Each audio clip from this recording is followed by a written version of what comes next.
Good evening. Tonight is Monday, March 7th, 2022, and I'm calling this meeting to order.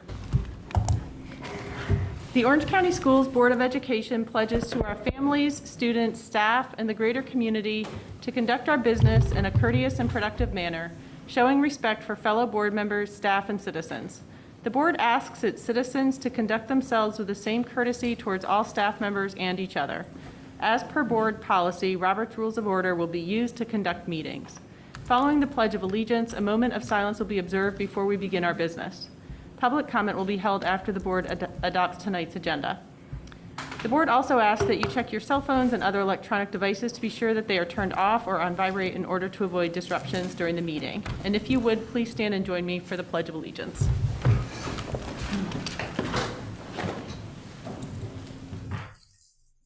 Pledge allegiance to the flag of the United States of America and to the republic for which it stands, one nation, under God, indivisible, with liberty and justice for all.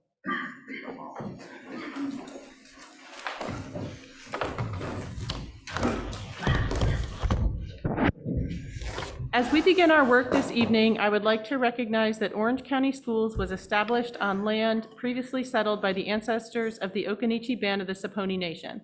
This board has made a commitment to honor and respect the heritage of Indigenous and all members of our Orange County Schools community, to work to undo decades of racial harm and to build to the best of our ability a community that fosters a sense of belonging for all of our students so that they may thrive and succeed. Please join me now for a moment of silence.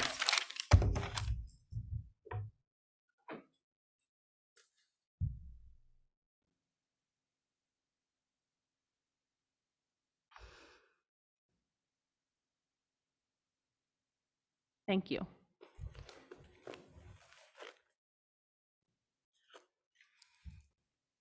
And I believe we are doing agenda adoption before our recognitions. Is that correct? Correct. Okay. So do I have a motion to adopt tonight's agenda? So moved. Second. A motion for Mr. Atherton and a second from Ms. McKenzie. All in favor? Aye. Any opposed? All right, thank you so much. Dr. Felder, I pass it to you tonight. Well, good evening, Chair Doyle, Vice Chair Stevens, to the full board, to all of our students, staff, and families. Tonight, we have 5 recognitions. The first is for Women's History Month. So throughout Women's History Month, we celebrate the contributions of women. While it's important to celebrate women's history during the other 11 months too, during March, we can remember the sacrifices made by women for women to help make the world and our country a more inclusive place. Women's History Month was first officially created by Congress in 1987, but its roots go much deeper, starting with the suffragists fighting for women to get the vote in the early 20th century. International Women's Day still takes place on March 8th. On March 13, 1913, the Women's Suffrage Parade in Washington, D.C. took place, where more than 8,000 women gathered to demand a constitutional amendment guaranteeing their right to vote. On March 22, 1972, the Equal Rights Amendment was passed in the Senate. Women's History Month is a time to reflect on the courage of women in past generations and to celebrate how their efforts and bravery afforded women the opportunities and freedoms they have today. It is also a great time to celebrate women who make a difference in your life, perhaps a mom, grandmother, sister, teacher, boss, or mentor. Without the efforts of women from generations before us, who knows if these influential women in our lives would have had the opportunity to succeed, including but not limited to the women in this room tonight. Next slide, please. March 6th through the 12th, so this week is National School Social Work Week, an opportunity for schools, communities, and partners to acknowledge and recognize the impactful work they do to support students, families, and their communities.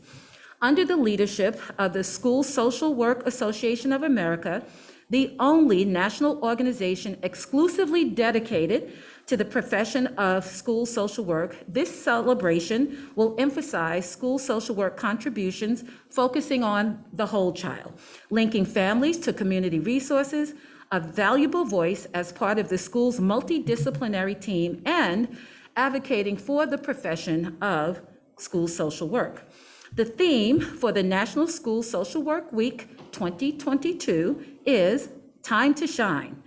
The School Social Work Association of America believes that social workers shine brightly for their students, families, and school communities, shining hope, shining understanding, and shining respect. We hope you take time this week and in coming weeks to recognize the invaluable contributions of our school social workers on students in Orange County schools. Next slide, please.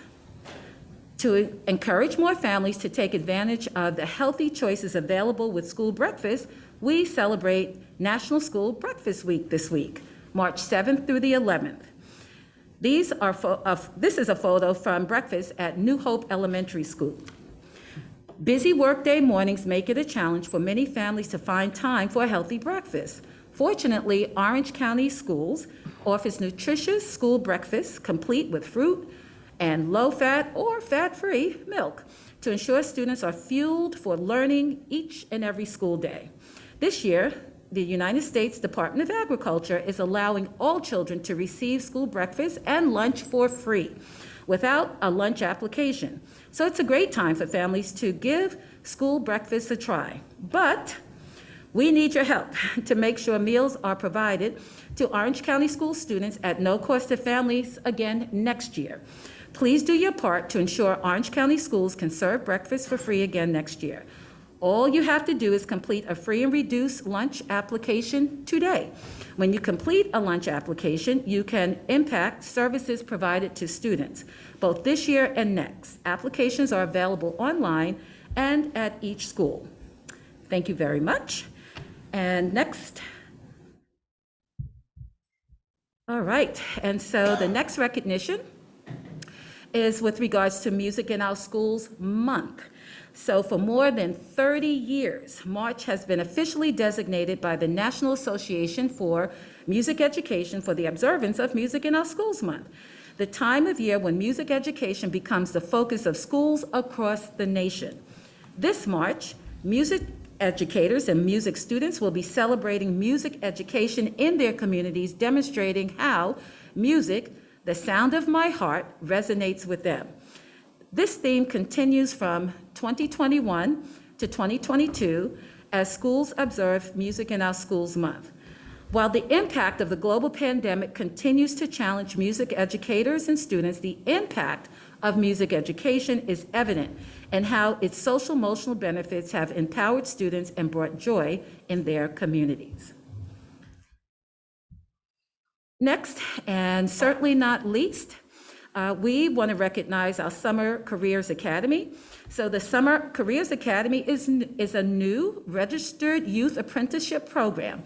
This 8-week career training program that takes place effective this summer and connects students and young adults ages 16 to 24 in Orange County with new skills and paid work experiences in compelling career paths with a focus on skilled trades, and will expand to other industries such as healthcare and IT and other counties throughout the Triangle region in subsequent years.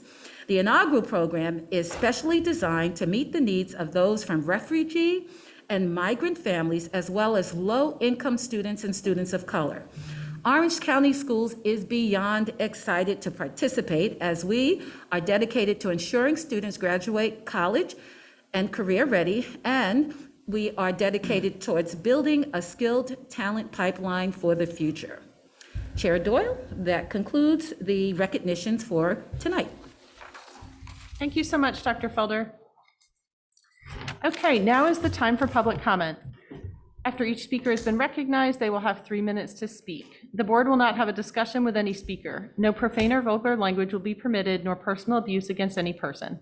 Any speaker that uses threatening language will not be permitted to continue. Public comment should not address any specific confidential student or personnel matter. Complaints concerning any specific employee or students are not permissible during public comment. Speakers must conclude their remarks at the end of their 3 minutes. And our first speaker this evening is Ms. Christina Clark. Welcome, Ms. Clark. Thank you. All right. Dr. Felder, Chair Doyle, Vice Chair Stevens, and members of the board. I'm here tonight to address an urgent problem we face that will determine the future of public education in Orange County and across our state and country. The exodus of teachers, administrators, and school staff from our county and from education. This problem is real and present as I watch colleagues, people who had originally planned to make their career here in Orange County, leave to pursue other opportunities, either in surrounding districts or outside of public schools altogether. Yes, the teaching profession is challenging and some turnover is natural, but those who are leaving in this moment are veterans, professionals, and mentors who have had enough. Our organization, the Orange County Association of Educators, visited buildings and surveyed staff throughout the year, trying to determine how our district could improve conditions to keep staff here.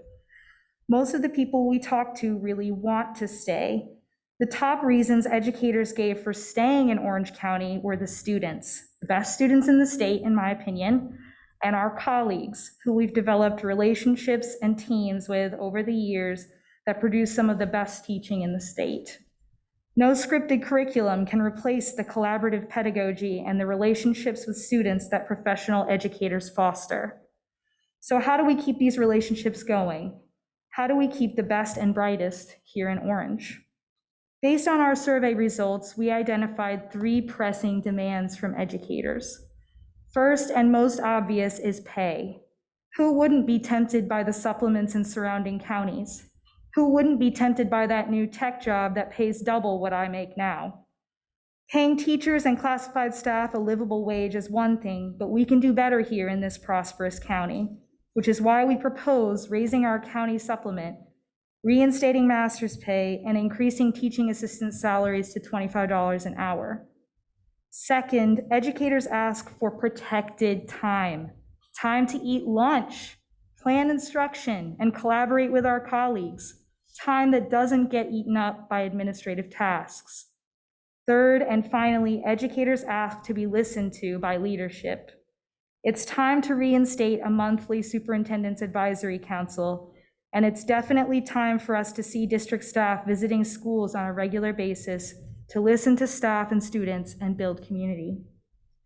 On our survey, one of the themes that kept coming up was educators feeling used and disrespected, and I don't mean by students. The tragedy is the way students react when yet another educator that's worked here for many years resigns. They ask me, "Ms. Clark, is this person leaving because of us?" No, I say, you're the reason we come back every day. Our kids can't wait any longer. They don't want substitutes and scripted curriculum. They want teachers and school staff that stay Your 3 because they minutes are want up to be now. here. Thanks. Thank you, Ms. Clark.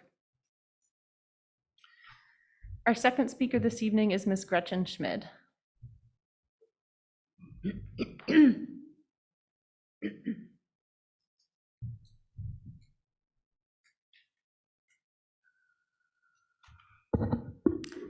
Good evening, everyone. Thank you for your time.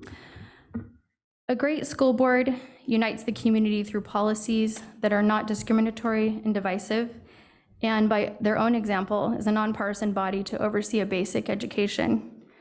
A great school board responds to parents' concerns by looking at material issues in an honest and nonpartisan light. A great school board protects children and youth from harmful media materials like kink.com in the library.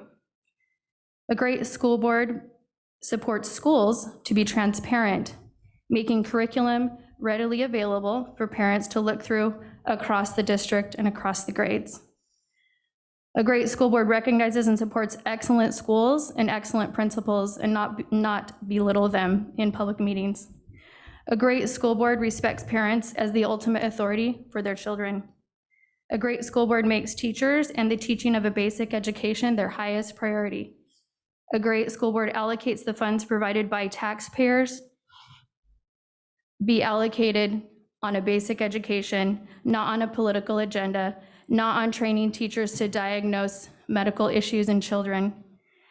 And as was just mentioned, Orange County School District is the third highest funded district in the state. A great school board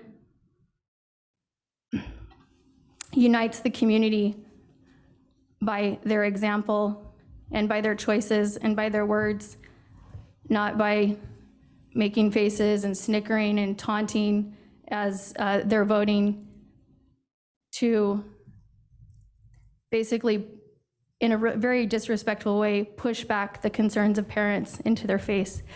A great school board does not break the law by having meetings on subjects that are only to be in public meetings and closed meetings before the meeting.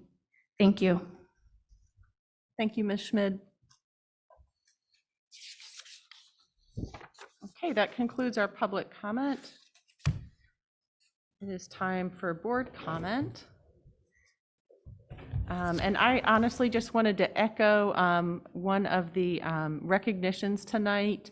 I wanted to give a shout out to our Director of CTE and the Arts, Ms. Shannon Braxton, for her role in launching the Summer Career Academy, which is just an incredible opportunity that is collaborative, and it implements equity. And it's collaborative because it started with the leadership of our Chapel Hill Schools Chair, Dion Temney, and Chapel Hill Town Council leader, Ty Hune, and they were just determined to find a way to provide more opportunities for refugee and students who needed more opportunities to close gaps. And so I'm encouraging anyone in the 16 to 24-year-old age group in Orange County to apply now, and I'm just really excited about it. At our Cedar Ridge High School campus, we're contributing our woodworking classroom space and an instructor. And at Orange High School, we're contributing a construction classroom space and an instructor, and they don't have those spaces in their schools in Chapel Hill, Carborough City Schools. So it's really a joint effort of contributing strengths. And as was mentioned, this year is a construction theme, and we're hoping to take it into other areas. And I'm just really excited that we got to be a part of this and it's available for students. And I would like to pass to Vice Chair Stevens, and then if we can just go around for other board members' comments. All right, thank you. Last week, I had the privilege of putting on my storytelling outfit, and I read to 3 classes, and I'd like to thank the middle school for the opportunity to dress up again, and it was a joy. Thanks a lot. Thanks, Brenda. Hillary? Thank you. During this challenging year, I think that it's important to just always thank every staff member for their incredible dedication during these continued challenging times. Also, as we are poised to make our biggest step to lift mandates,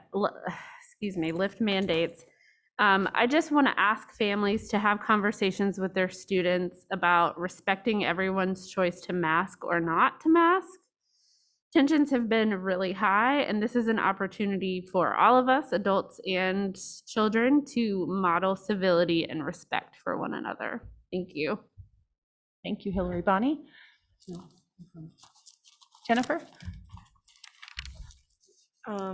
Last week, I completed the Teacher and Social Emotional Learning Certificate through the University of Colorado Boulder. And I would also like to thank the collaborating partners, Chapel Hill, Carborough City Schools, Orange County Schools, for their hard work in launching the Summer Careers Academies for our students. Thank you. Great, thank you. Will? Just a few things. One, I also got the opportunity to do the storytelling, and it was very exciting. Kids were very engaged and appreciate all the help and allowing us to get into the schools to be able to participate. Also attended the Business Advisory Committee, and just wanted to echo about Ms. Braxton and all of her efforts. Definitely, it's exciting. The business community is excited about it as well. And also it was a meeting about educating on what CTE is. And overwhelming, the group felt like getting the community more knowledge about the programs was really key, and how wonderful it is, and just being able to get that out. The other item I'll just mention real quick is I did get to attend the district band concert. It was fabulous. Some of the kids there, they made an announcement and said who started off virtually. So, there was about a quarter of the kids who started learning an instrument virtually. And it's just amazing to see the progress and to see all the excitement and the parents, but wonderful concert, and I was very glad I was able to do it. Thank you. Thank you. Sarah? Yep. So since our last board comment, I attended, as did a number of you, the Budget and Student Achievement Committee meetings. I also attended the Climate Council meeting, as well as the unveiling of the Belonging Table, which we learned more about last time. That was a really beautiful event. I also got to read aloud at AL Standback. I want to thank Ms. Kanisha Smith for the invitation. That was fun. I read Sophia Valdez, Future Prez, which is a great book if you all haven't read it. And I also went to the Public School Forum's Eggs and Issues breakfast, and they had 2 deep dive topics, and one of them relates to this issue that one of the public commenters brought up. The title of the session was The Workforce Crisis in Education. And so this is obviously a statewide and national issue. It's huge, and just really underscored the need for us in Orange County schools to take proactive actions to support and retain our educators, as well as to really make sure that we're investing in the recruitment efforts as well on both sides. That's it for me. Great. Thanks, Sarah. Thanks, everybody. Okay, it is time to adopt a revised consent agenda that we discussed in closed session. And I just want to mention that we have 6 items on our consent agenda. We have minutes from February 21st, which include the written public comment and the personnel report, the revised personnel report, a community use of facilities rental plan update for the spring fiscal year 2022 budget amendments, our CAPS, Orange County Certificate of Adequate Public Schools for this month, and purchasing equipment for Health Science CTE program. And I want to thank Mr. Stephen Tanner from Cedar Ridge High School, representing their Cedar CTE program, for joining us tonight. Are there any items that board members would like to move to the regular agenda for further discussion? And if not, do I have a motion to adopt tonight's consent agenda? I move to adopt tonight's agenda. Second. A motion from Ms. Stevens, a second from Ms. Smiley. All in favor? Aye. Wow.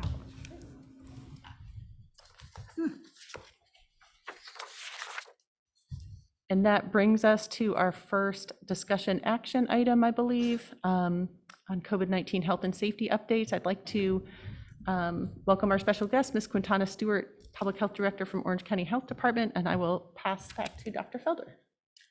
Thank you so much, Chair Doyle. And yes, indeed, we'd like to welcome Ms. Stewart, Director for the Orange County Health Department. Also joining us tonight will be Mr. Aberley, Deputy Superintendent of Operations, and perhaps other members of his team that he will introduce as needed.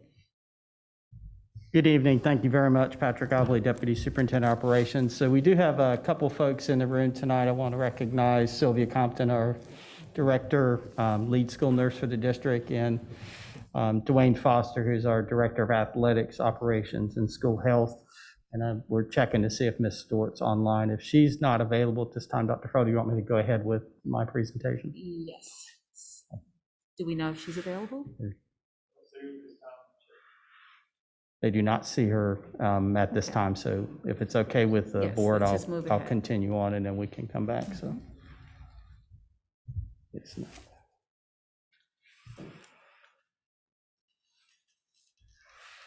All right, Mr. Miller, I'm not getting the slides to advance here. If you'll keep going until we get to my slides. So as we all know, several things have taken place since our last, keep going until we get to the, okay, thanks. All right. A couple things have transpired since we were last together. One is the North Carolina Department of Health and Human Services updated the Strong Schools Toolkit. I lost count with the number of updates since January 1st. I think it's about 7 at this point in time. But the latest revisions and updates came out last Friday late. So we will present and talk to you this evening about a couple of those updates because we do think one of those items may be time sensitive. But we've been monitoring and certainly responding to both community metrics, where we are as we mitigate and provide strategies in our schools, working with the ABC Science Collaborative, the Orange County Health Department, with the goal continuation of in-person learning for our students, keeping schools open to learning, and keeping our staff and our students healthy and safe throughout this school year. We started talking about, at the last meeting, reducing and minimizing and rolling back some of our mitigation strategies, as we're now in a better place with the pandemic than we were earlier in the year. We've come through a couple surges. First, the initial surge of the pandemic with the original strain of the virus, the Delta strain, and then the Omicron strain. And now we're seeing the results both of the community response with vaccinations and having that as a tool. Additionally, boosters that are now available, mitigation strategies that are in place, and certainly, as we talked about at the last meeting, there have been a number of cases of individuals who've had COVID. And so, we know that the widespreadness of it is not as great as it once was. So with the information and with the data, we continue to review every couple weeks and bring you recommendations. Tonight, we wanted to talk about masking. As you know, the Orange County mask mandate was lifted. And so we said within 72 hours, we would talk about optional masking within the schools. So we wanted to present that plan for you this evening. We also wanted to look at the metrics at which we might need to remask again and how we're measuring and looking at that within the school setting. And then we also wanted to just provide brief updates with the toolkit as well. So the first thing we wanted to talk about was masking and looking at the options for masking. First and foremost, when there's a state law, an executive order at the state level, or a local mandate, we're required to follow those as a school district. And so we can be more restrictive than mandates, but we cannot be less restrictive. And what we talked about at the last meeting was with an indoor mask mandate in the county, we as a school district couldn't lift our mask mandate until the county lifted and the town lifted their mask mandates. So the first thing you see on the slide tonight is just a summary of whenever there's a mandate, whether that's at the state level or the local level, we would be required to follow that. And we would be required, if it does indicate indoor masking, then we would be returning to indoor masking. And one point of clarification is whenever we return or we would have indoor masking, we would mask as well on school buses, charter buses, or any public transportation that we're taking as part of a school-sponsored trip or activity. And then anytime this evening, certainly when we mention required masking, we'll continue to follow ADA mask accommodations and exemptions as we have throughout the pandemic. Item B was optional masking, and this is what we're asking this evening for the board to consider would be to lift the required mask mandate and having an optional mask mandate. And so masking would be optional indoors since there's not a local or state requirement for masking. And what we are utilizing would be a metric of monitoring in-school transmission of COVID cases. And we'll dive a little bit deeper into that as to what we mean by in-school transmission. But we know, as you've heard time and time again, there will be cases of COVID continually in the community. Individuals will have COVID. Individuals will return to work or return to school, may continue to be asymptomatic and not even know that they have COVID. So it's possible we continue to have cases.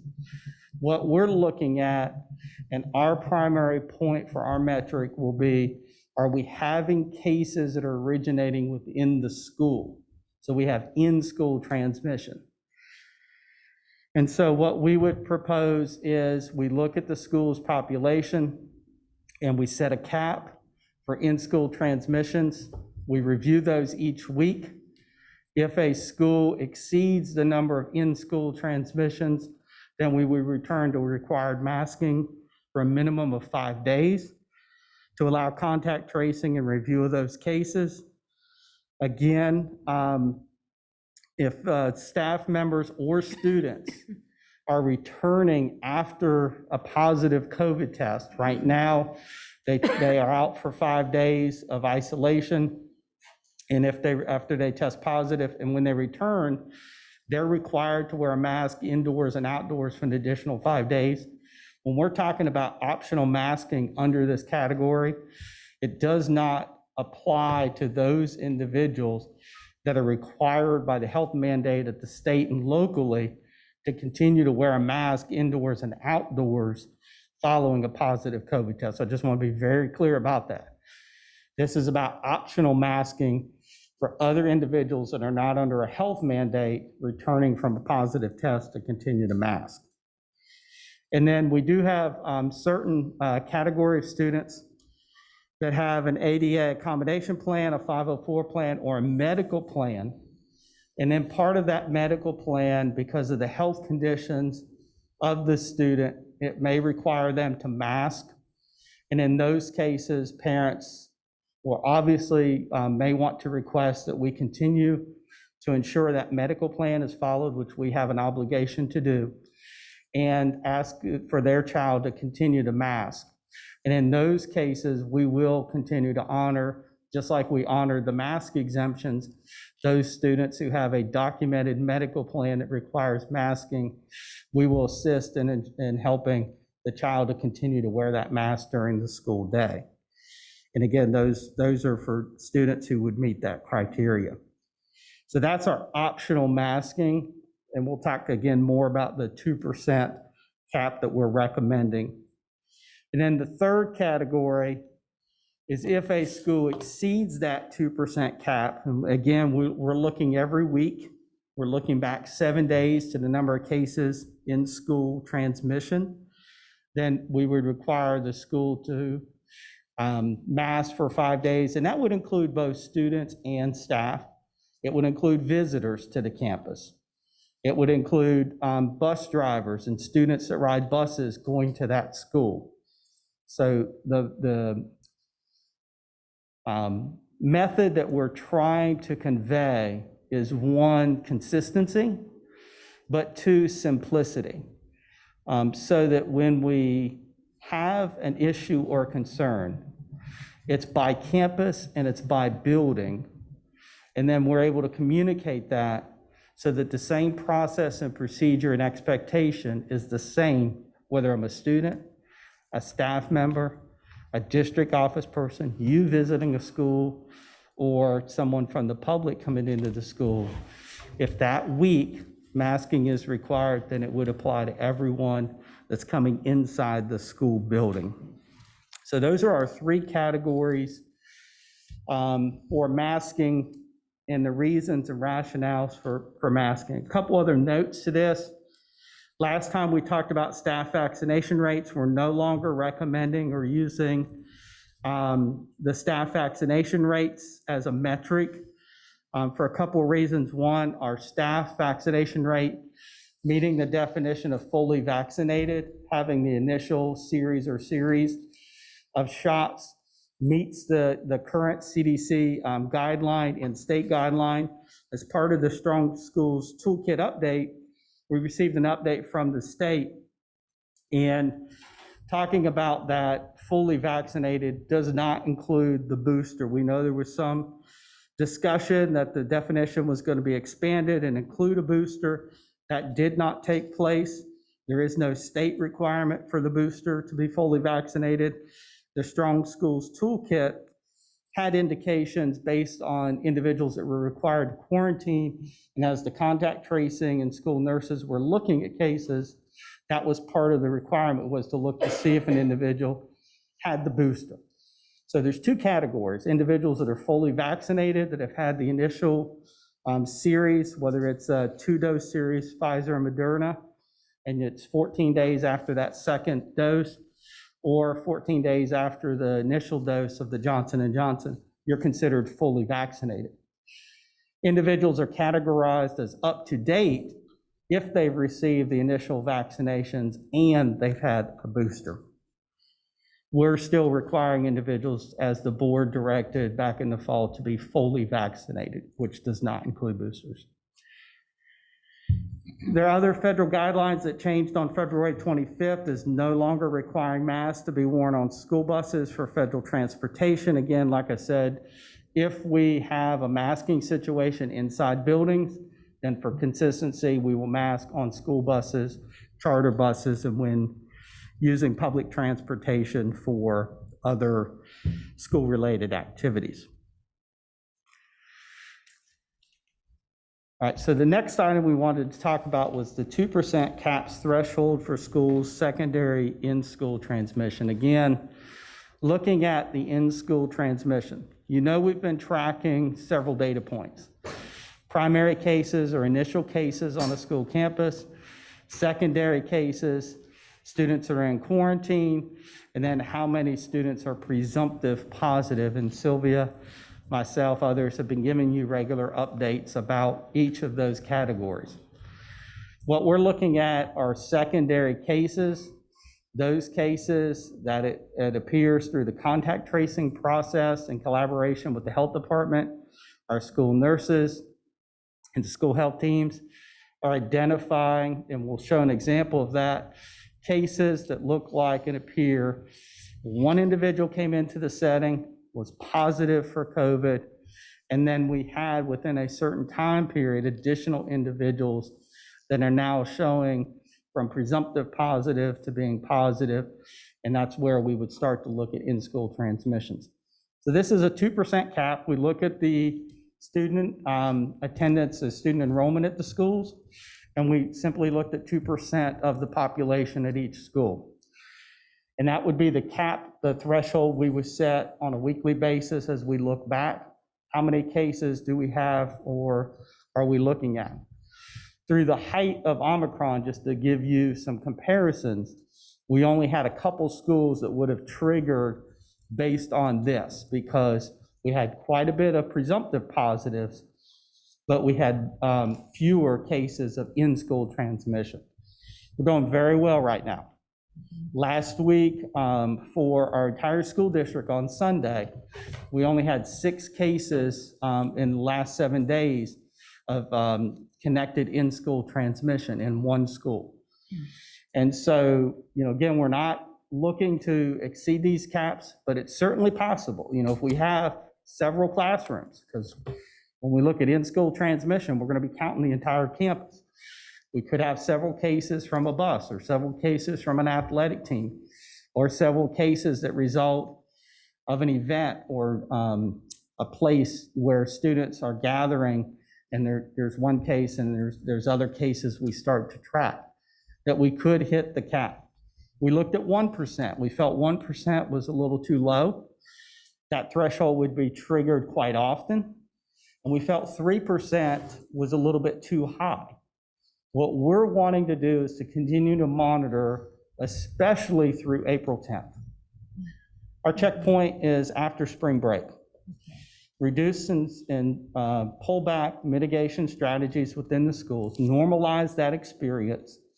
But we know we have to be very cautious as we lead up to spring break and as we come back from spring break. So we're not trying to remove all restrictions at this point in time, although we're going to move as quickly as we can and as safely as we can. We want to make sure we have a metric that we can monitor so we can stop and address any concerns and issues, so we don't get into a situation where we have to shut down schools or close schools or go back to remote learning because we weren't watching a metric like in-school transmission, and all of a sudden we have numerous amount of cases that are taking place across the school campus. So this is a measurement tool for us to continue to monitor. And we would propose each week, we're going to be monitoring this every Sunday at noon. We'll get our data from the previous 7 days.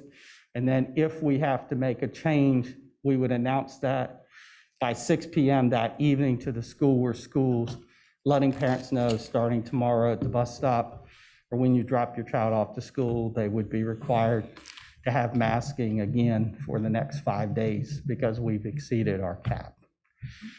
There's one note to this. If you do approve this evening, and that's on Partnership Academy, I did put an asterisk next to it. When we ran the calculations, it came out to 1 because it's just such a low number of students in the population. We are recommending to modify that to a minimum of 3. So that way there is a little more of a buffer on that school campus, and it's not one constantly re-triggering, remasking in that location. All right, so the next slide, I'll ask Sylvia to join me here, and we've created a little visual graphic just to kind of walk you through what this in-school transmission and contact tracing might look like. Sylvia? Thank you. Good evening, everyone.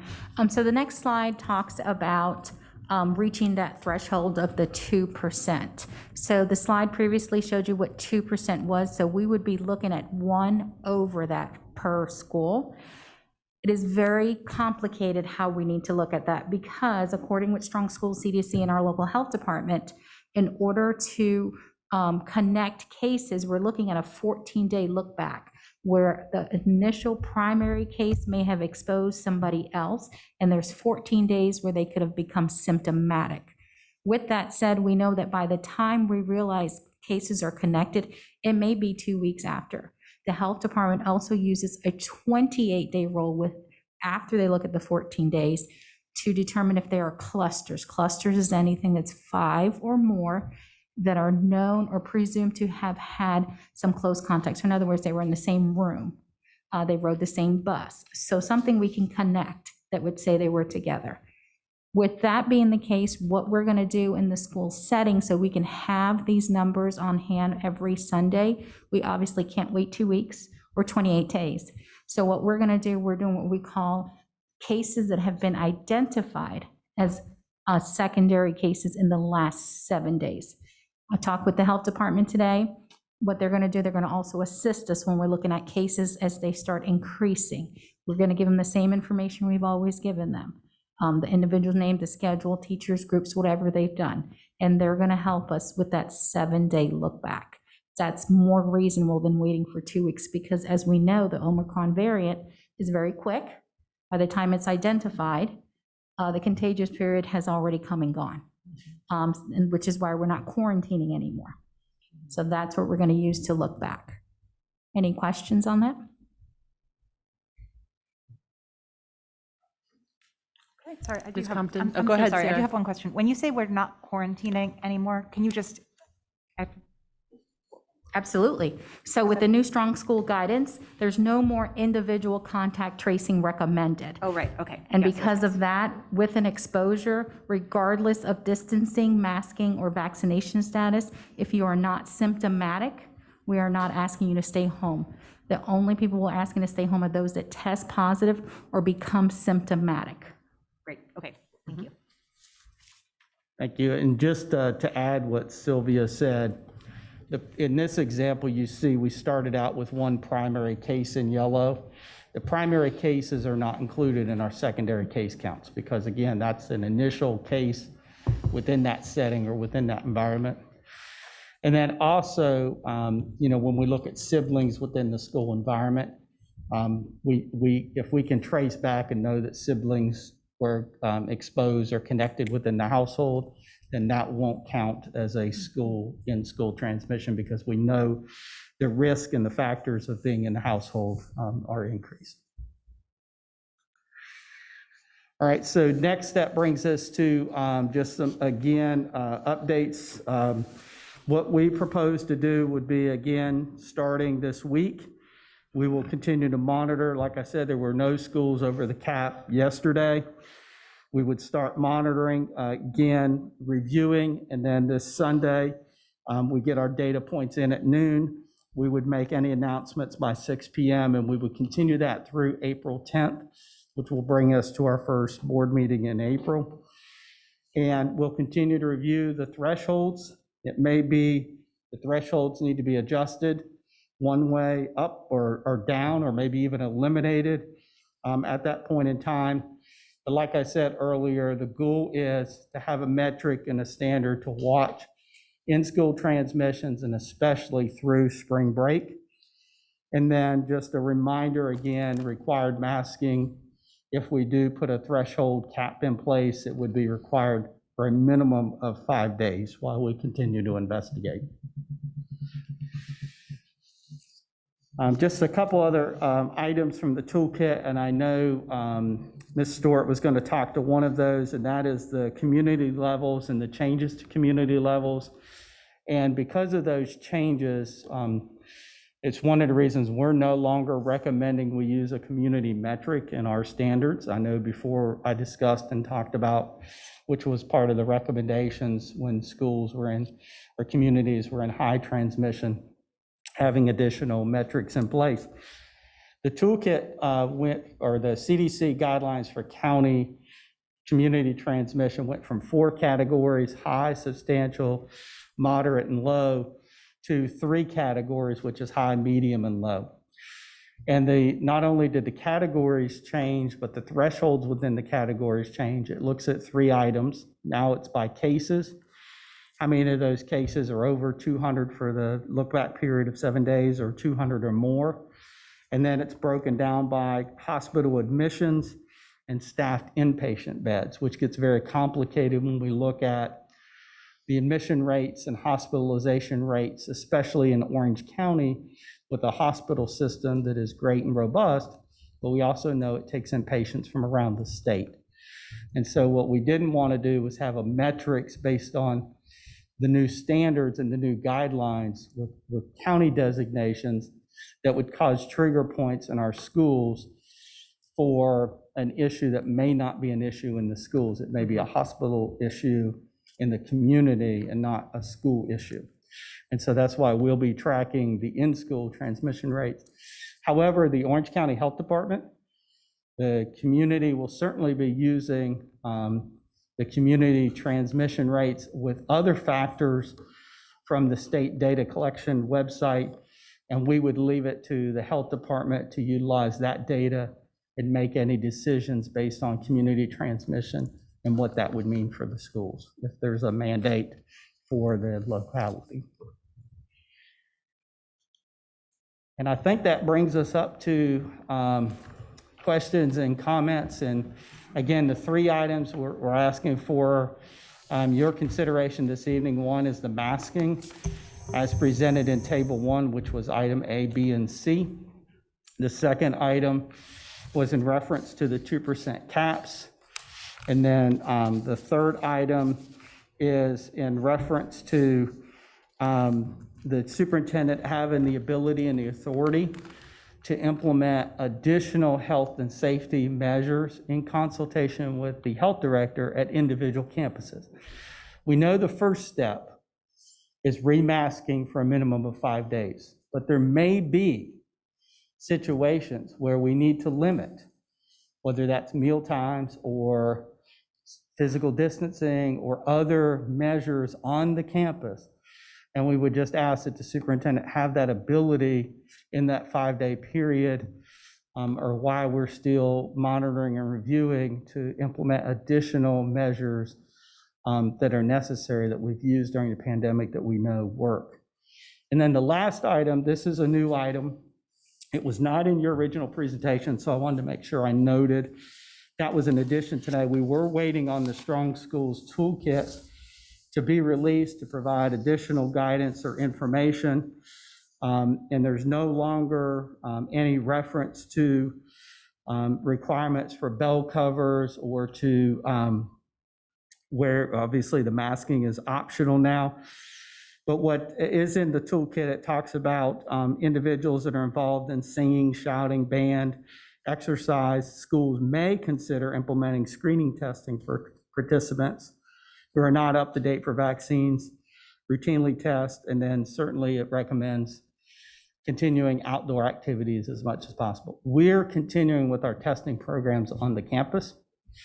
We have had no clusters or major concerns with cases since we put implementations of additional restrictions within our band, music, and chorus classes. We've been very safe in our approach and very conservative in order to keep students safe because those activities were listed as high risk.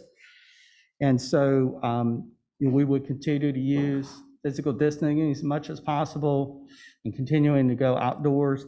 But we're recommending that we, with the update to the toolkit that was released Friday, we were going to bring this back on the 22nd to go ahead and remove the bell cover requirement and the additional time restrictions that were placed on students performing in music classes, band classes, etc.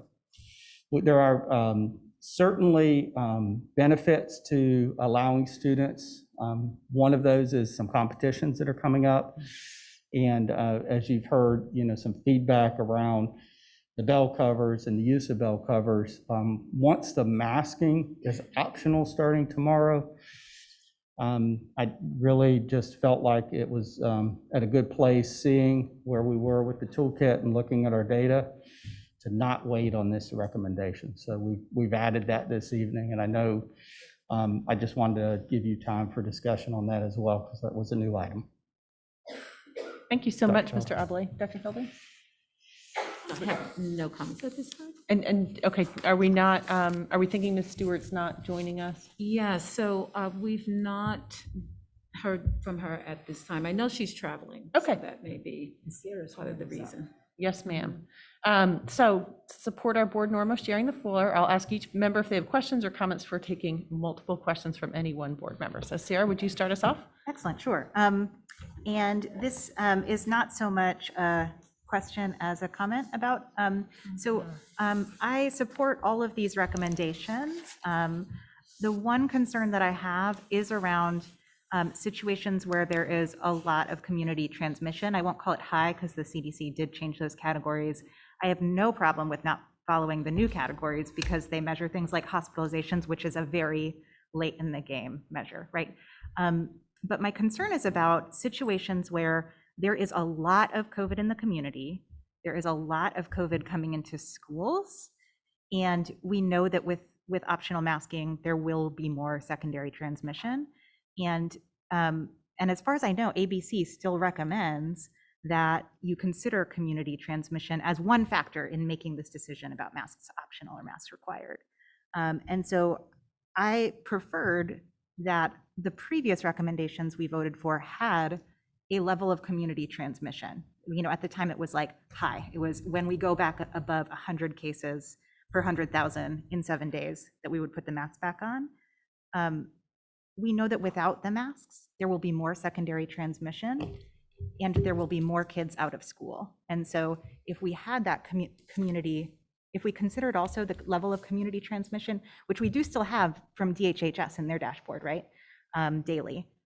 If we considered that, then we could get ahead of it faster than waiting to see all of the secondary transmission, and we could prevent some of that secondary transmission and keep kids in school. So that's sort of a comment. It's not really phrased as a question, but if you have any reactions, I welcome them.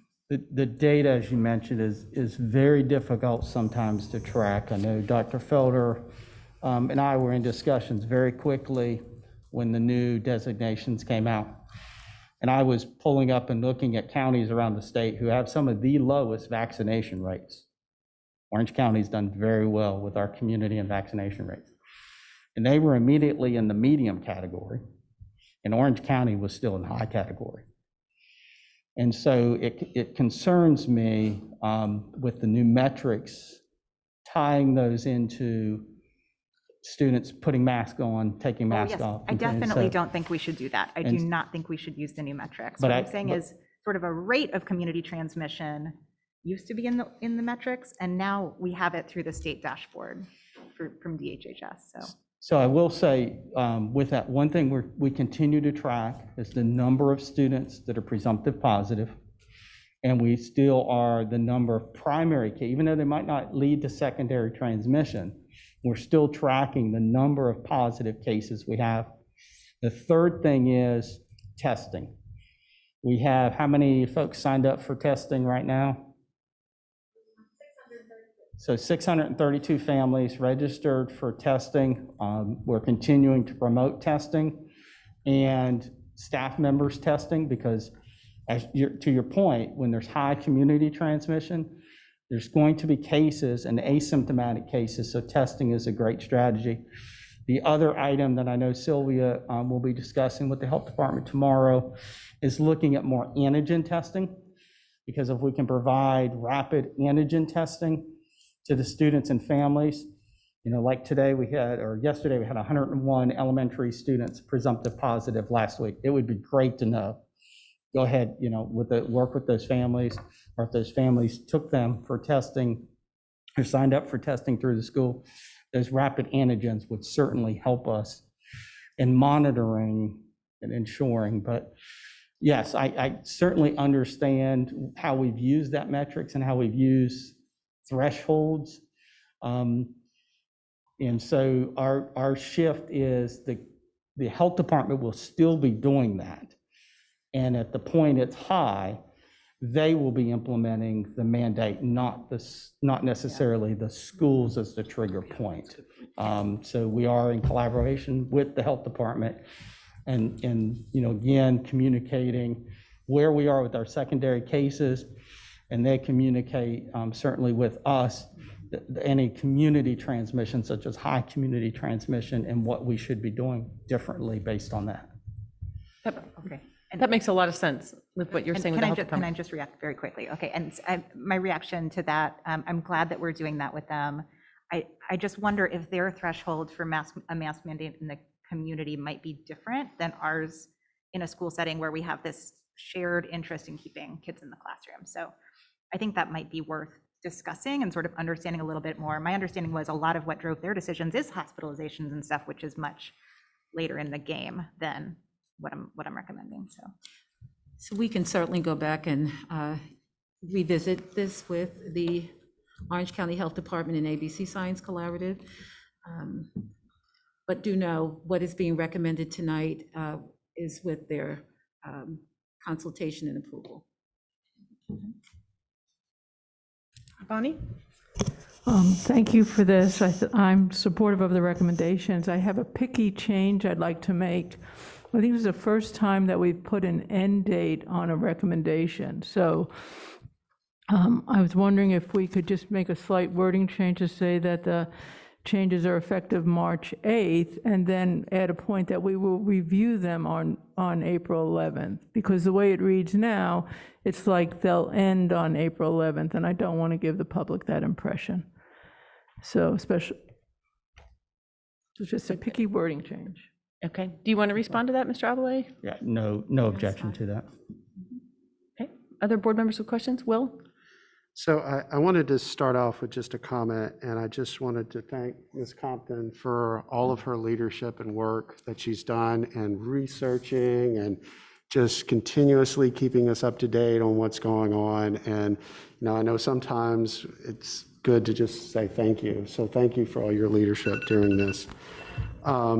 I also wanted to say that I am in support of the recommendations, and thank you for taking the time to add in the removal of the bells and the chorus. So thank you. Thanks, Will. Any other comments from board members? Well, I'll just say that I certainly support your recommendation, and I further support your comment that you're not considering the community because there's so many people that go to our state hospital and they're not a part of our community. So I absolutely support your recommendation, Mr. Aberley. Thank you. I wanted to thank you, Mr. Abalay and Ms. Compton. I'm sure working together, I thought the presentation of this was really helpful, having you calculate on the front end what 2% secondary transmission would look like at each school is really helpful to parents. And again, those aren't number of cases coming in, that is only the ones identified as in-school transmission. I think that's super helpful. I just have one quick question. I feel like this was discussed in past weeks, but remind me, this applies pre-K through 12. And then there's the note that some pre-K, is it some pre-K programs that have additional federal and state requirements? I know we have different pre-K settings, so could you explain that to us again? Yeah, thank you for, because I did not mention that. So in general, our pre-K programs, especially Head Start program or federal programs, have additional rules or different rules that they follow. And when we looked at the toolkit changes, they use the language K-12 schools. We know on our campuses, we take the health and safety of all of our students, pre-K through grade 12, very seriously. And unless there is a specific state or federal mandate going forward, they would be following the recommendations or implementation of what you're voting on. It would be my clarification. Now, there are certainly regulations and clarifications that we would be mandated to follow. So if there are pre-K programs and there's state or federal mandates, we would be required to follow those. Okay. Jason? I just turn it off. I don't know if it works. I would just say, just to follow up on a point that Mr. Obley made earlier with regards to, that if there are state, local, or federal mandates in place, obviously those would have to be followed within the school system. With regards to the comment about Head Start, there was just last week, and Ms. Dubison might have shared this already with you. Head Start previously had a rule requiring face coverings in Head Start programs. They announced last week that they would no longer be enforcing that. So similar to the CDC's transportation order, where they haven't necessarily rescinded the order, they've just decided and announced that they won't enforce that particular portion with regards to school transportation. The same is true with regards to Head Start programs as well. Great, thank you. And one more thing I was just going to say, just so people realize, with the date mentioned, April 10th, we have 3 weeks of school before spring break. So this gives us 3 weeks of optional masking, the Sunday check, secondary levels, one more week. We get to check 3 times.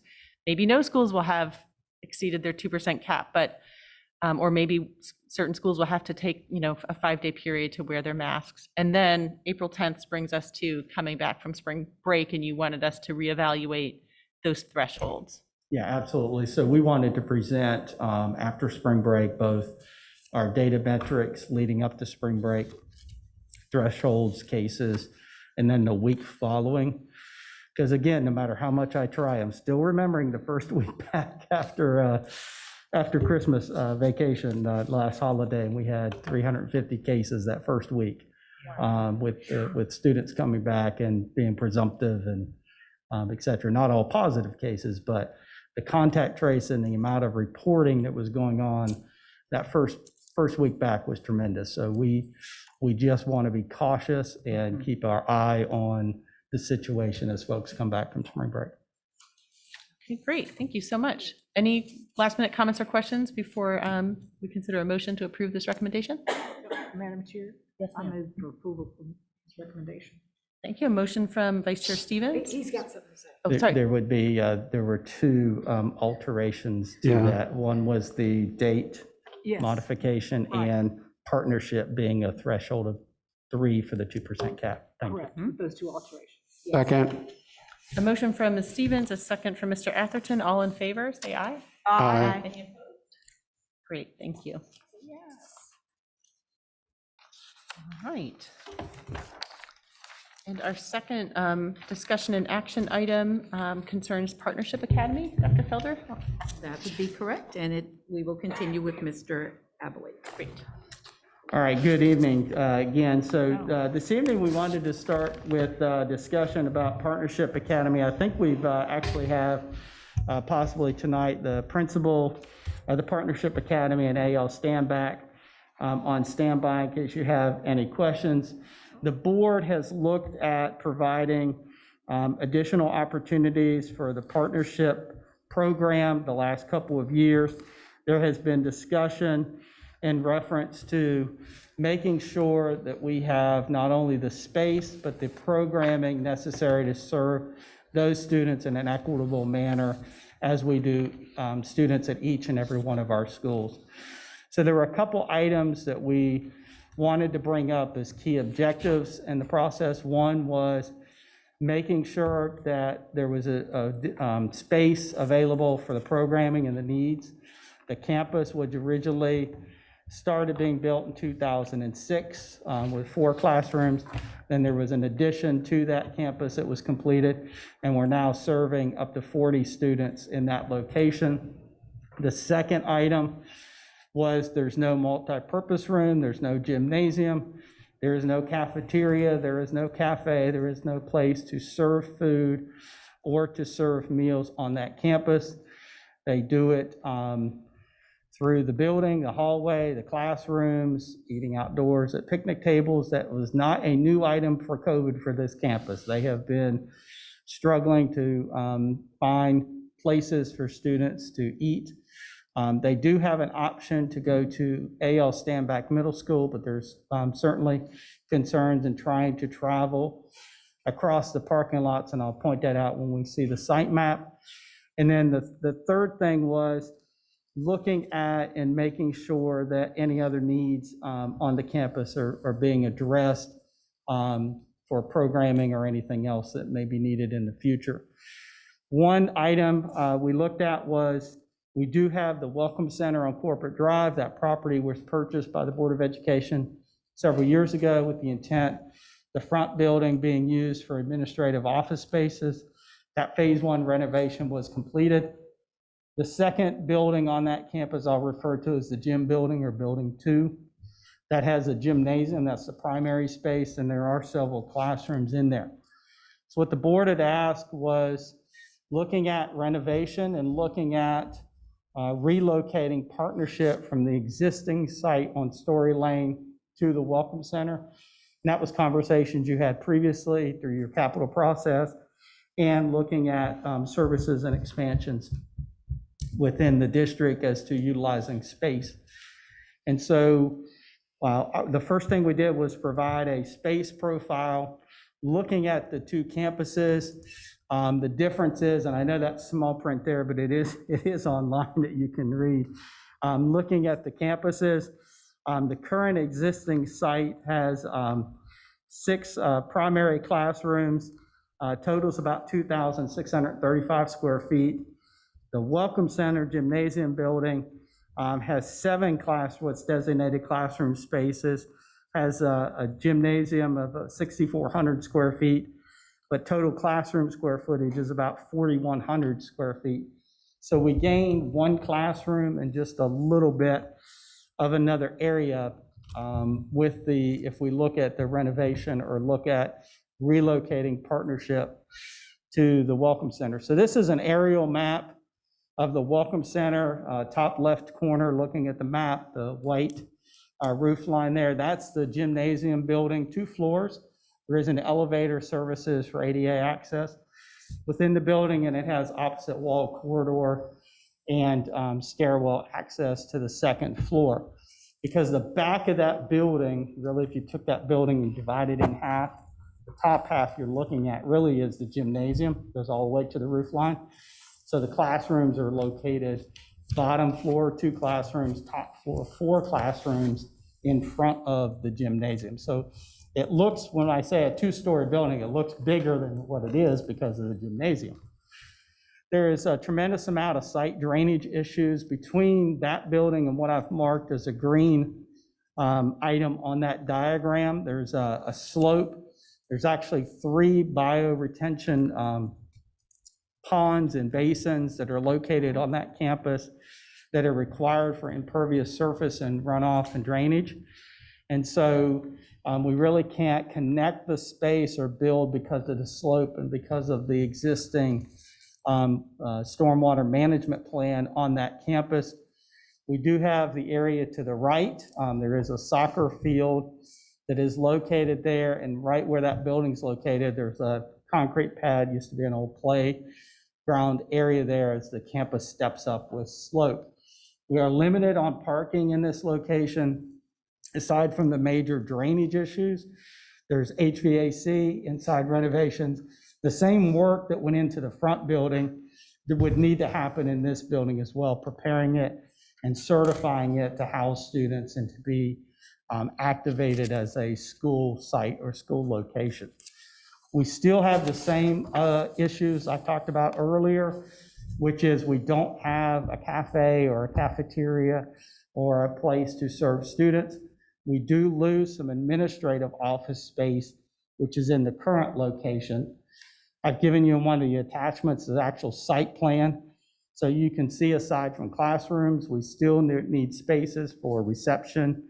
Our school nurse currently, Sylvia's office is at the partnership. And so there's administrative support because she provides support. We don't provide an additional school nurse. She covers, aside from her duties, the school as well. So she's located there. The office admin staff, counselor, reception area, we would need a space for all of that. And then making sure that we have that additional space in order to serve the students with cafe and some other area with an administrative extension. And certainly we would have other space if available. One of the limitations to this site is you may not realize when we purchase this property, there is an HOA for the corporate drive facilities. And so anytime we talk about outside exterior expansions, renovations, we would need to make sure not only are we meeting county and town zoning and ordinances, but also HOA requirements. So that's a little bit about the Welcome Center and that existing plan. And again, tonight is about discussing with you the options. This is the option, not the green building, because that would be a new building that I would propose in order to get the additional space we need on that site. But the existing building, renovating and moving partnership, that's a discussion you've had previously. What I'm presenting this evening tonight is additional concepts for us to explore and move forward, but certainly wanted to get the board's feedback before we did the in-depth site assessments and cost analysis. So this is the existing site. If we look at A.L. Stanback Middle School would be to the bottom, the south of your screen, the bottom of your screen. It's not showing in the site there, but you are seeing their front parking lot. Left-hand side, again, the white building with the roof line. That is the existing Partnership Academy. I mentioned 2 renovations. That was the front and the back of that building. It's connected together. What we would look at is what I propose, item A, would be a new multi-purpose cafeteria, cafe, additional classroom area right on the driveway that goes to our administrative annex building on that site. We have room to expand that. That drawing's obviously not the scale. It would be to what the programming needs are. And then we would propose either outdoor learning space or common area courtyard that would connect the 2 buildings. For safety, we would want some type of connection between the 2 locations. And then students wouldn't be getting wet in the elements or the weather going between. But it could provide outdoor extension of outdoor learning connections and walkway over to that building. And then a new driveway that's listed as B and C. Coming in the blue line, we would connect to the existing driveway at A.L. Stanback Middle School. Turn left, you would have parking lot B, parking lot C for the new building and expansion, and then that would continue over to Partnership, which would give us our egress and our ability. We would still maintain and utilize the small building as the annex. We're currently in the process of moving our TIMS department, our transportation systems, those individuals who run all of our bus routes and our bus schedules to that location because they're in as part of your other discussions, in a mobile unit that's no longer serviceable to their needs or their use. And so we're relocating them to that location. But in the future with this site plan, by having the new driveway, having a there, the B and C parking lot areas, if the district wanted to do a phase 2 in future years, there would be space, and we would be able to design and plan a meeting hall and multi-purpose facility or meeting room, much like you're sitting in this evening, that would allow us the space and the ability to provide professional development, provide a place for individuals at the schools or the individuals at the district to utilize. We have a tremendous issue trying to rent space or find space for district meetings, events, or other activities within the school district. And it would give us a space that we would have the ability to put technology in, resources, support, and the individuals would have a place to go to provide sustainable professional development. So looking at the campus, that's the main concept with utilizing this space at the existing site and expanding and renovating there. There is one additional benefit to building A on that site is A.L. Stanback Middle School currently has one gymnasium that they run all of their sports programs, both boys and girls. And in the winter months, when they're not only doing wrestling, they're doing varsity and junior varsity basketball, boys and girls. They are very stacked as far as practices and the times that they have to start and have to finish every single day on their campus. Back in, I want to say it was 2017 or 18, we renovated the multi-purpose room at Gravelly Hill Middle School, and we added padding to the walls to give them an additional space in order to do wrestling, so that they weren't having the issue of trying to do wrestling and all the winter sports programs in the gymnasium every day. And the board, many years ago, the board at that time approved an expansion to the gymnasium at Orange Middle School, which allowed them a space for wrestling, and then we renovated a new indoor space to give them an additional room for expansion. So A.L. Stanback doesn't have that space. The other two middle schools have had those spaces renovated over the years, and so this would give us another building when it's not being used for partnership in the evening that A.L. Stanback could use for overflow and expansion of some of their practices. It would not be, we're not recommending a regulation size facility. It would be, as far as standards, probably even smaller than an auxiliary gym. So we wouldn't be looking to do competitions in there, but certainly for multi-purpose, for overflow, for additional space for events or meetings, or the use of the Partnership Academy, both in the daytime and night, it would serve those purposes. And I know both principals are there, so I'm not sure if you have any comments for me or for them, but that's the concept that we wanted to present this evening. And Mr. Nick Mincy, our Director of Facilities, is here as well. Does I can see Mr. Farrington. I can't tell if that's Mr. Rockland. I can't. Okay. It is. Do either of you have comments that you'd like to share before the board has questions or comments? Okay. Yeah, I would just add one thing. I think Mr. Obley mentioned additional classrooms, but I also wanted to mention the possibility of a proper health room for unwell students in that space also, because we currently don't have that at Partnership officially either. So just wanted to throw that out there to sort of plant that seed. Okay. Questions? Thank you. Sure. Mr. Rockland? No. Okay, great. I'm good. Okay, so board members, and just one thing I want to make sure. So you're asking for us to approve pursuing, because we have to do more, there's more commitment involved to really Yes. explore one. So you would like us to settle on one, and you're recommending staying at the partnership site. I just want to make That's sure. exactly correct. Okay. Yes. All right, so to that end, board members with questions. Hillary? So thank you for this presentation, and thank you to Mr. Farrington and Dr. Rockland for being here with us tonight.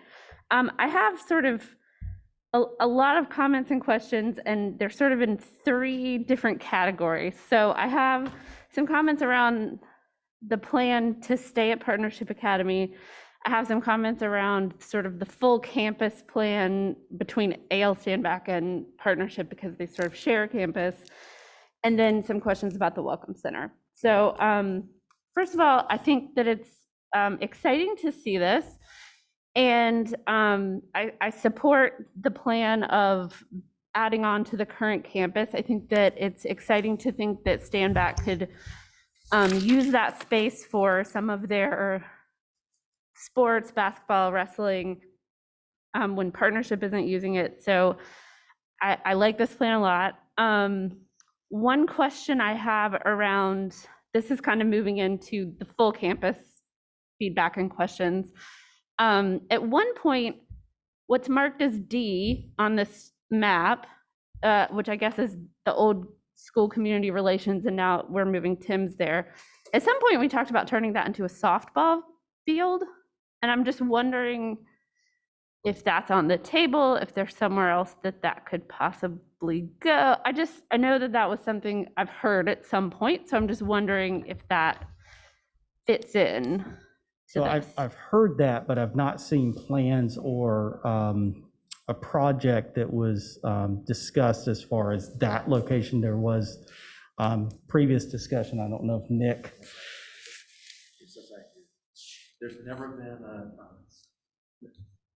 never been an actual Recommendation. package prepared by an architect or a designer to move forward with that. It's always been a concept, is the knowledge I have. So I guess that sort of ties into like, is it possible that there's another location on that campus where that could be actualized? Because I know that it's a need. And so I guess that's feeding into my comments about the Welcome Center, which is, could that building that we've discussed as Partnership be turned into a potential boardroom, additional central services room, and then we can really focus on, my concerns also stem from, we have seen this year that it has been disruptive to have board meetings on campuses.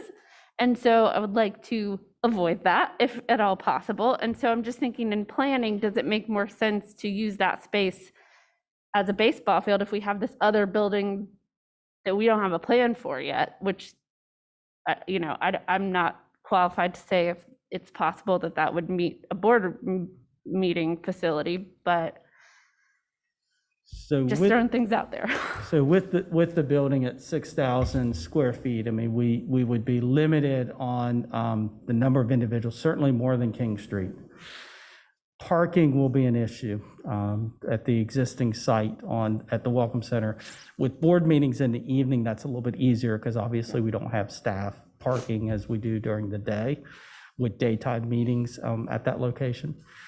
But certainly we could. I remember a couple years ago, just when this discussion started about that gym building, about not converting it or taking that away because of the community use. But to your point, the building could be converted to other uses. Well, if we were building courts somewhere else, I guess it's possible that if the community, I don't know how often it is rented or used, but it seems like renting out a basketball court in a 6,000 square foot building, we might be able to utilize that a little more efficiently for our district. But there's so many layers and considerations in all of this, but that's just something I was wondering. So I'll turn it to other board members and I may have some more comments, but. Okay. Thank you, Hillary. Other board members? Sarah? I want to thank you for thinking about both locations. I support this plan to move forward and do the investigation about the current site. I'll ask my first question and then pass it in case others have questions. One is, you said it would be like a smaller than regulation size gym, and I guess I'm kind of curious why, it seems like there would be value for some high school students to be able to run up and down like a proper basketball court there, as in the site on Corporate Drive. So my comment was just limited to size, space, and scope. We certainly have the ability to expand and make that regulation What I always try to do is identify that going into a project. Because when folks hear there's a gym or a multi-purpose room, and then they try to make that regulation or add bleachers or people and events, and it doesn't meet the need, it's difficult later on. What I was hearing was more of a multi-purpose, but classrooms as a need as well. But certainly on this site, we would have the ability to do both. To your point, that could be a possibility to look as an alternative would be to build a larger, full regulation size gym. And I know that cost, Or I'm sure auxiliary that's gym. much more expensive. I think it would be Yeah. great to, talk to the schools and Mr. Farrington's team to get their sense of that. Okay. Other board members, Will? So, I'm passionate about this. We've been talking about it a while, and I agree with Sarah that, I personally would like to see a full-size gym for our students to be able to utilize, especially, whether it's sports or just being able to walk around the gym when it's raining or cold. So I'd like us to consider as well a covered path. I know that these are not actual drawings or anything, but one of the key things was whenever I visited partnership was just realizing that, they didn't have a place to go except outside, right? It was really, inside a classroom or outside. This would give them that option to, walk around, take a break, and definitely would like to see, some ability for them to have a covered area to get there. And I think sharing with Stand Back makes a lot of sense, because when I went to the district band, definitely parking was an issue, and being able to, have a safer place for people to park when we have those kind of events.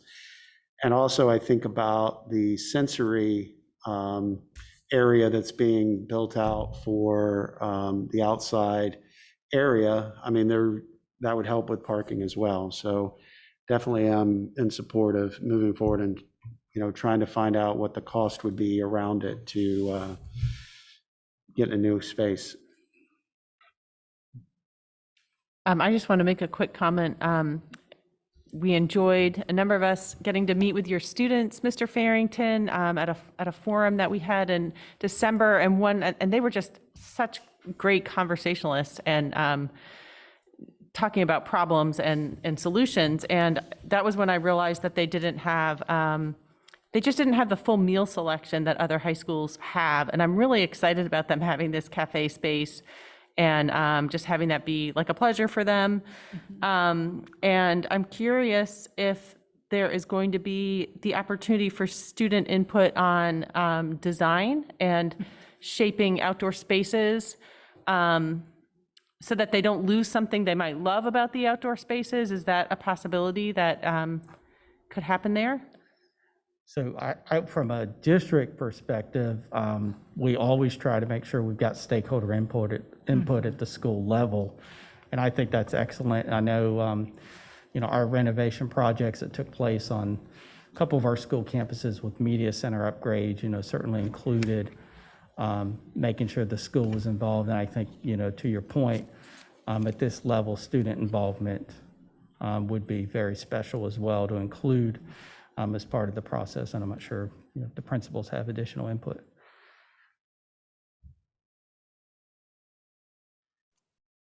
I definitely would love the opportunity to get the kids' feedback.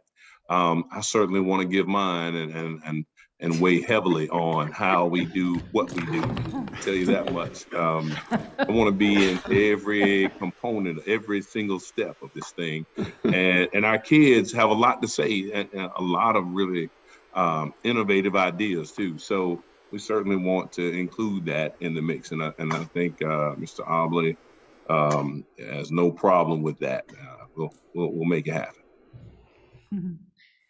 Okay, great. Sarah, do you have other questions? I just had two clarifying questions. One, you mentioned professional development space, and I had just missed which location you were thinking about that as a possibility.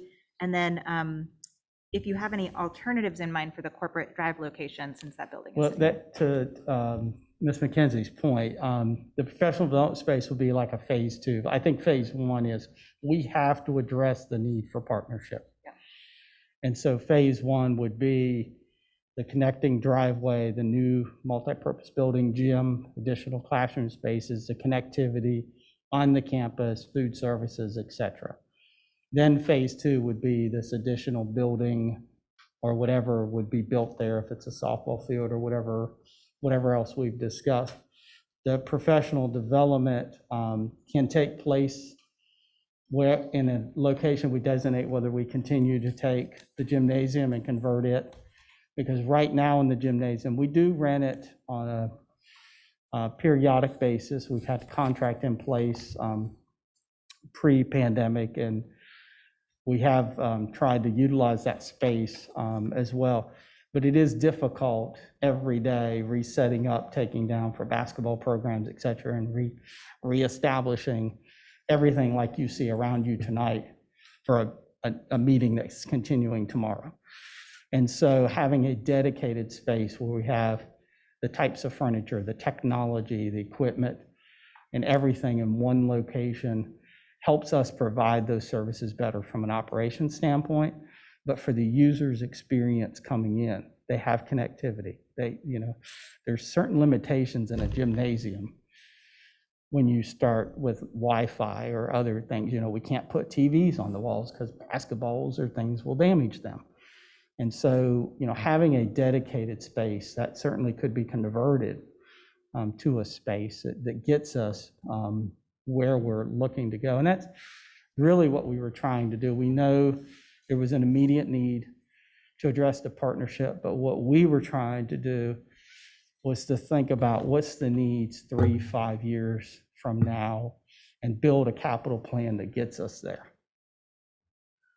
Great, thank you. You're welcome. Hillary?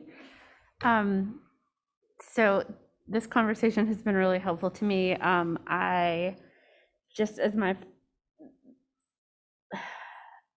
I'm super supportive of this. I do hope Mr. Farrington and other staff members and maybe students can be involved. Hope Dr. Rockwood can be involved. While we have crews over there and we're doing planning, I would, as my final plug, like to just say if we can explore that softball field, maybe athletic field lights. Is my understanding that Standback is the only secondary school that doesn't have lights on the athletic fields. Please feel free to correct me if I'm wrong, but I just think that this is a great opportunity while we have crews out there and we're planning to sort of think about the whole campus. So thank you very much. Welcome. Okay, thank you. So I think that, Dr. Felder, I think you're wanting the board to vote to support pursuing, how would you describe more information in the phase 1? Are we talking about like professional plans, or what exactly do you need approval to go ahead with? So tonight's presentation was a concept, and so we want approval to move forward in terms of being able to get additional information to bring back to the board for further consideration with regards to the proposed plan. What's the timeline for this? So, first thing is the site assessment. That's going to be the critical point that's going to allow us to know the scope and the depth of what we can do in that location. And so typically those are not as detailed as building a new school or facility from scratch because we have existing campus, probably 3 to 4 month time frame. Okay. And if I could just also comment on your comment, Mr. Atherton, with regards to providing a shelter. Absolutely, yes.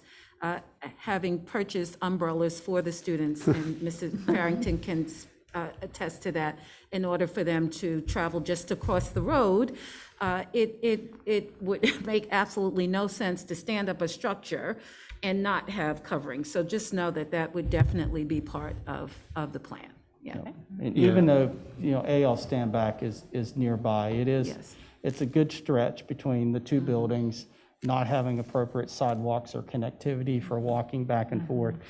And we have tried different plans and different methods to get the food from AL Standback to partnership, and it's just not the level of service that we'd like to provide. And It's so time. having it on It's just site time. is a goal that needs to be addressed. Great. Is there a motion to move forward in getting additional information, including site assessments? So moved. Second? A motion from Mr. Atherton, and I think a second from Ms. McKenzie? Okay. All in favor? Aye. All right. Any opposed? Wonderful. Thank you so much, Mr. Ablay and Mr. Mincy, and Mr. Farrington and Dr. Rockland. I really appreciate you. Madam Chair, I just guys. had, I'm sorry, I had one other just comment on the plan. I hope as the plan gets developed, we maybe in closed session talk about the safety protocols around that, especially as we're having an extension. I know we have other schools that, you know, moving from one area to another, how do we ensure the safety and the flow, you know, not just with a covering, but those things. So when it comes back, would love to make sure we have that in closed session on the, Thank you. We will. thank you. Thank you. And I'll pass back to you, Dr. Felder. Okay, so as Dr. Dawson makes her way up, we'd just like to say that and remind everyone that our new strategic plan has four goals. And tonight, we are going to provide an update on the four key strategies related to Goal 1, which is teaching tomorrow's leaders, which is all about preparing students for college, career, and civic engagement. So at the March 21st meeting, we will share data related to Goal 1, Key Strategy 1.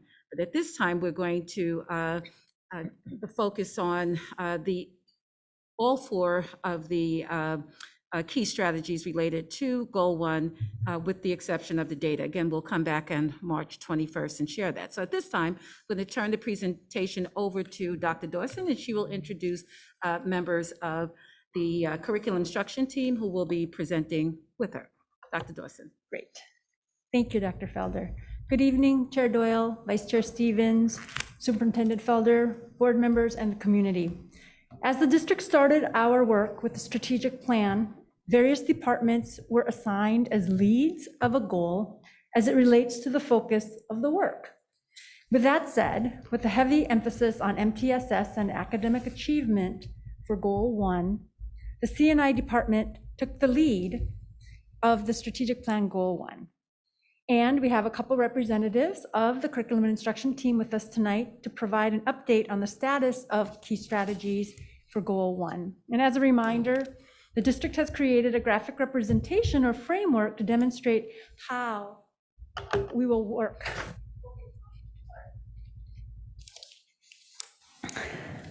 And this is how we will do this. When everything we do is rooted in equity to ensure all students receive what they need to succeed. And when we do so by focusing on these four goals, the goals of our strategic plan. Goal 1, teaching tomorrow's leaders. Goal 2, excellence and efficiency. Goal 3, empowering culture. Goal 4, family and community engagement. And when we start with core instruction that includes culturally relevant and responsive teaching of research-based curriculum that allows for authentic engagement between students and teachers. And when through data analysis, teachers are able to personalize or differentiate the supports for our students who may need more enrichment or remediation through tiered intervention and instruction. And when teaching and learning is mindful of the social and emotional learning of our students and staff in order to develop the whole child and or person, then and only then will we start to recover the learning and accelerate the growth for every child. And as a reminder, our goal, teaching tomorrow's leaders, as you can see, there are several components of our goals. There's the strategic plan goal, which states that for teaching tomorrow's leaders, we will do so through a multi-tiered system of support otherwise known as MTSS, all learners will excel by having access to and benefiting from rigorous curriculum and instruction that is research and evidence-based to prepare them for college, career, and civic engagement. And connected to our commitment to equity, we have identified an equity emphasis for each goal. And here, it is for us to identify and address inequities in curriculum and instruction in order to close the achievement, access, and opportunity gaps. And as you will notice, each of our strategic plan goals are also aligned with our OCS equity plan goals as well, because we're looking for the coherent alignment between our strategic plan and our equity plan. And to ensure that we accomplish each of the goals, there are key strategies for each goal, and for each key strategy, district teams have developed action plans and continuing to develop action plans that outline the scope of our work as it relates to the strategic plan goals. And tonight, we will provide a high-level overview on the status of each key strategy for Goal 1. Please note this is a 5-year plan and a continuous improvement plan, meaning that the key strategies will be completed throughout these 5 years and adjustments made in the process as we stop to reflect on the progress, analyze the data, and adjust our practice accordingly. And often you will hear this process as the plan, do, study, act model of continuous improvement. So without any further ado, here is key strategy 1. OCS will develop, implement, monitor, and continuously improve a deployment plan for multi-tiered systems of support to provide all students access to rigorous and differentiated core instruction to increase academic growth for all students. And to provide us a status update, here is Ms. Emily Myers, our Director of MTSS.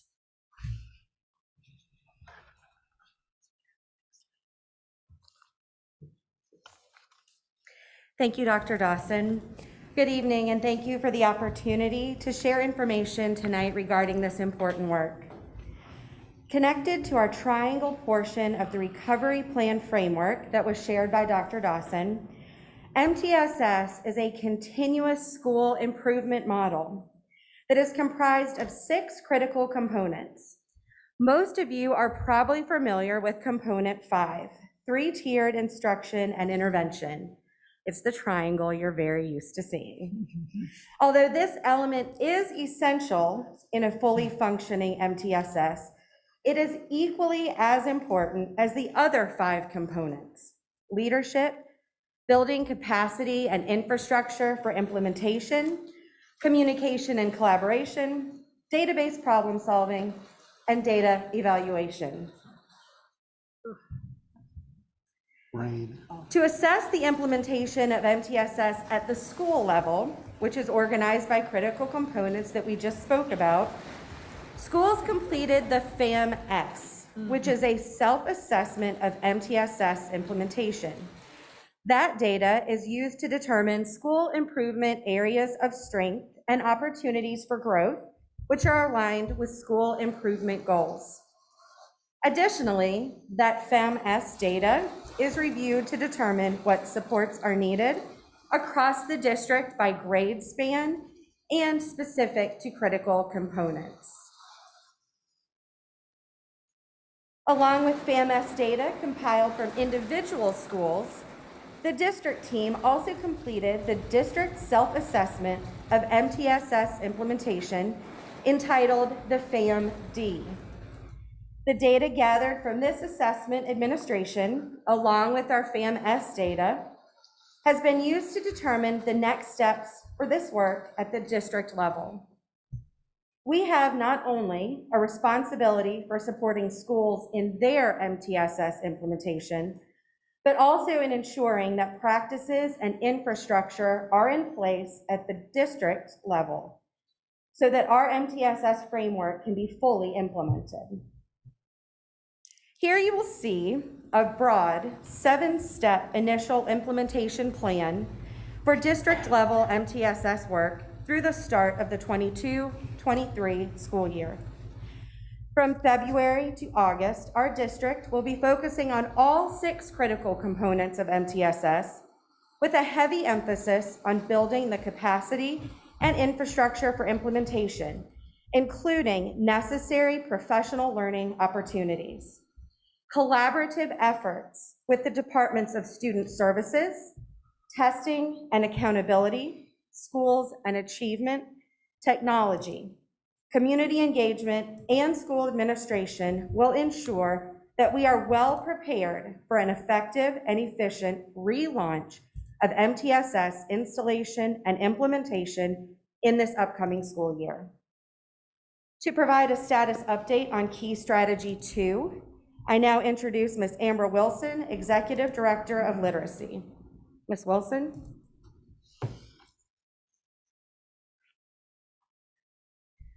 All right, thank you. Good evening. Thank you, Emily, for that introduction.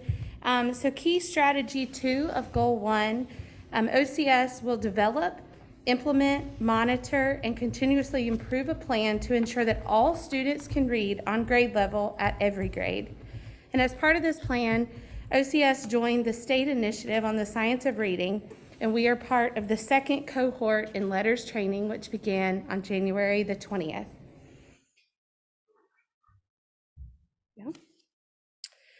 As previously presented to you all at an earlier board meeting, Letters is a 2-year training providing teachers and administrators professional development on in-depth instruction in the systems of language, the psychology of reading development, and instructional practices that are best supported by research. Here you have some data from our Letters dashboard, which is super fun to look at. I know that sounds kind of nerdy to say that though, but I do get really excited about it. Do what? Oh, you said you get excited. I thought it was good. I do get excited about Letters. So our district is working really hard to engage in learning opportunities with Letters. We are hearing great feedback from our teachers. It is so rewarding to be out and about in the schools and have a teacher share an aha moment that they had from their learning in Letters and their coursework. A couple of our coaches have also shared how teachers are asking questions in PLCs and applying knowledge from Letters and conversations about problem solving for students. Just a reminder that we have all K-5 teachers, all elementary school EC resource teachers, all elementary school ESL teachers, all elementary school and middle school literacy coaches, all reading interventionists in our elementary schools, and all of our elementary school and middle school principals, as well as elementary school assistant principals and district facilitators enrolled in this teacher's course for Letters. Here in Orange County Schools, we are doubling down on this professional development, and it will yield results for us. So thank you for that support. The data shown here on this slide reflects the teachers of Orange County Schools, facilitators, but it does not include administrators and district staff. We also have our Orange County pre-K data listed here for you, and that includes Head Start that are located within our schools. And we also have district facilitators that are participating in the early childhood course. The lead teachers for community-based pre-K sites that received NC pre-K funding are also participating and enrolled in the course in the exact same classes as our teachers. So not only are we building the knowledge around this coursework, we're also establishing connections with our community pre-K who ultimately have Orange County School students in their seats. In the data listed for pre-K, that does not include the community partnership organizations, staff, and teachers. That is just the Orange County staff data reflected there. All right. In an effort to support literacy across the content, we have also implemented Think Circa this year in grades 6 through 12. Circa stands for claim, evidence, reasoning, counter-argument, and audience. This is a framework that is utilized to help students develop critical thinking skills and walking students through the process of analyzing and synthesizing information across multiple sources to build argumentative, informational, and narrative writings. Our secondary teachers have participated in 2 professional learning days that were offered. In addition to that, our ESL teachers AIG teachers and EC teachers participated as well to ensure cohesiveness in co-teaching and planning for instruction. We are working with schools to build a better understanding of how they plan to incorporate the Circa framework into their instruction throughout this school year. And we also hope to continue to develop additional professional development opportunities that will strengthen our teachers and administrators' understanding of the Circa components and processes that can maximize student learning. Here on this slide, you have some data from Think Circa implementation. It's really hard to kind of see, so I'm just going to kind of hit the highlights so you have the overview there. So here you can see a few different data points that may be of interest. So far, we have about 2,079 assignments that have been submitted this year. 1.23 is the average number of assignments submitted per student, and 0.51 is the average number of assignments currently in progress by our students. If we look at the donut there in the top left, you can see that about 62% of the assignments so far have been writing lessons, 22% skills lessons, 12% direct instruction, and about 4% have been custom writing opportunities. Looking at the by school graph, which is to the right of the donut, we can notice that Gravelly Hill Middle School has had the most usage with almost 2 assignments per student, and the majority of those have been writing lessons. The next highest school is A.L. Stanback with almost 1.5 assignments per student. They have had a good mix of writing assignments, direct instruction, and skills lessons. I do want to note here that our high schools were implementing with second semester changeover after they received the professional development. So their schedule with the snow days and then the exams kind of going on for what seemed like forever have impacted their progress with implementation, but there are plans in place to help get them on track. So you may be asking yourself, why is this so important?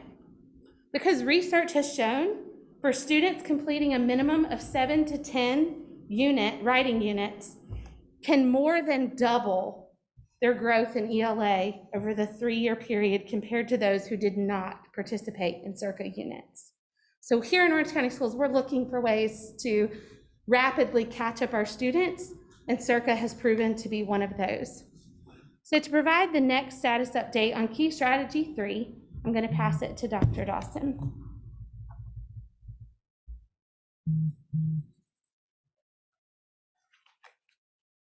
Thank you, Ms. Wilson. Now, as we move on to Key Strategy 3, where OCS will reduce opportunity and achievement gaps by ensuring equity in curricula, instruction, environment, and culture. Also, this strategy is very much connected to Goal 1 of the OCS Equity Plan, which states that we will identify and eliminate academic disparities and inequities in access to and success in programs and opportunities. So as you may recall, earlier this fall, we had Equal Opportunity Schools come and present to you. And they presented, at the start of the school year, an initial gap analysis of our advanced course enrollment data. And this analysis found that there is a lack of enrollment in advanced courses by our students of underrepresented groups, including our students of lower socioeconomic background. And to address these inequities, OCS partnered with EOS, Equal Opportunity Schools, to address the barriers that are resulting in these inequities and to provide the supports necessary for school teams at our 2 large comprehensive high schools to remove these barriers. The focus is not only to increase enrollment, but also to increase student success in the advanced courses such as AP, IB, and college courses through our dual enrollment. And here we have a description of some of the steps that the team at Cedar Ridge took to outreach to our underrepresented students. The team at Cedar Ridge, they have sent out nomination letters to over 50 underrepresented students and their families. They have conducted one-to-one meetings with the underrepresented students to review their graduation requirements and the benefits of taking advanced courses. They also have students that are already enrolled in advanced courses, sharing their experiences with their peers to encourage them and let them know why they would want to enroll as well. And staff, as we know, relationships are the most important when it comes to our students and their teachers, and staff are reaching out and supporting students with the process, the why, and encouraging them to enroll in advanced courses. While both schools are conducting similar processes, they may go about it in different ways. And so here tonight, we just wanted to share how Cedar Ridge, what they're doing in words, but here we had a couple pictures from Orange High School that shows that they did similar, took similar steps as well. And what they did here, they had a luncheon for the students who were invited, and they were given a presentation that helped to explain the importance and the benefits of enrolling in advanced courses, and then the importance of their GPA in this process. Students had an opportunity to engage with each other and their teachers about the benefits of enrolling in advanced courses and what it requires. And it was the work of the equity team and the advanced placement teachers that really took this on, and together they are identifying what they see as the barriers. But what was really interesting about what Equal Opportunity School does at both schools, and this was a survey that the students took a while back, and what we were able to find out about the students from those surveys is the adults in the schools that they connect with, the reasons why they may not be interested in advanced courses or why they have never taken an advanced course, to really understand why from our students' perspective, so that when adults are reading this, they have information on the individual students to continue to strengthen that relationship, to really encourage students that they are and they can and they will and that they should give themselves a chance in advanced courses. But it also starts with our believing in the students. So I'm very proud to say that our staff at both Cedar Ridge High School and Orange High School have really taken this charge and really taken the steps necessary to push our students and to believe in them, that our students are capable of much more. And in the future, we hope to present more outcomes of this outreach and share with you what these efforts have resulted in as far as the number of students and increased enrollment, and then of course their success of being in these classes. And so as we round to our final key strategy, number 4, we are going to reduce the number of students retained in 9th grade. As we know, the research says that when students are retained in 9th grade, their chances of graduating decreases. And to ensure that students have the proper skills to be successful, the middle and high school teams are working with the support of Dr. Gammon and our Mr. McEwen, working with the school teams at the middle and high schools to really take a look at the fidelity of implementation of the AVID program to ensure that our students have the skills that they need to be successful. And then the high schools are working with their 9th grade students to keep them on track by offering additional support, tutoring, and credit recovery opportunities to prevent them from having to be retained in 9th grade.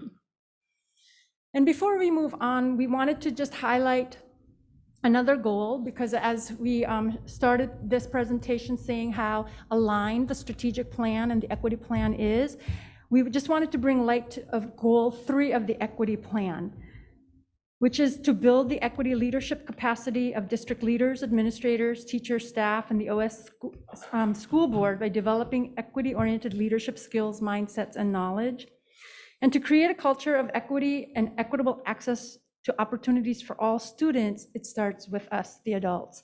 And in building this equity leadership capacity of the adult leaders of the district, we took time to understand why our focus on equity is so important. So during our leadership meeting, starting, I want to say in December, we stopped for a moment to understand our historical context. Where did all this begin? And we worked with the Innovation Project and Ann McCall, who came to present to us her constitutional tales of North Carolina's constitutions and the system of free public schools. And we learned about the history of our state constitution, and the inequities are deep-rooted and have been a part of the government for many years. We then focused on our own local history and learned about the history of our very own Cedar Grove Community Center, which was our first elementary school for our African-American students here in Orange County. Then we took time to learn about the Jeans Teachers Project, learning about the courage, the understanding, and genius it will take to provide an equitable education to all our students.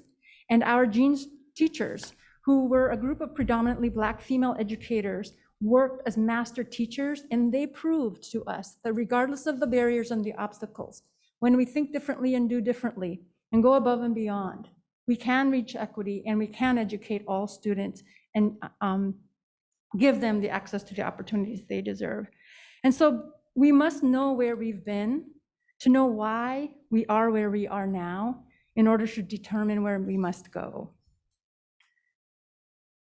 And so we've taken the time to ensure that we as district leaders understand the historical context as we move forward in determining how it is that we need to go to ensure equity and excellence in education for all our students. So tonight we've shared with you a high-level overview and an update of Goal 1 from our strategic plan. And it might sound like all, roses, but it's not. While we've had a number of successes, this is not without its challenges. We know that we're trying to implement new programs and resources during a stressful time in education like no other that we've experienced in our lifetime. We are facing staffing shortages, and our teachers and our staff are going above and beyond to do everything they can to ensure that our students are safe, that they're still being educated in spite of all of the shortages in staff.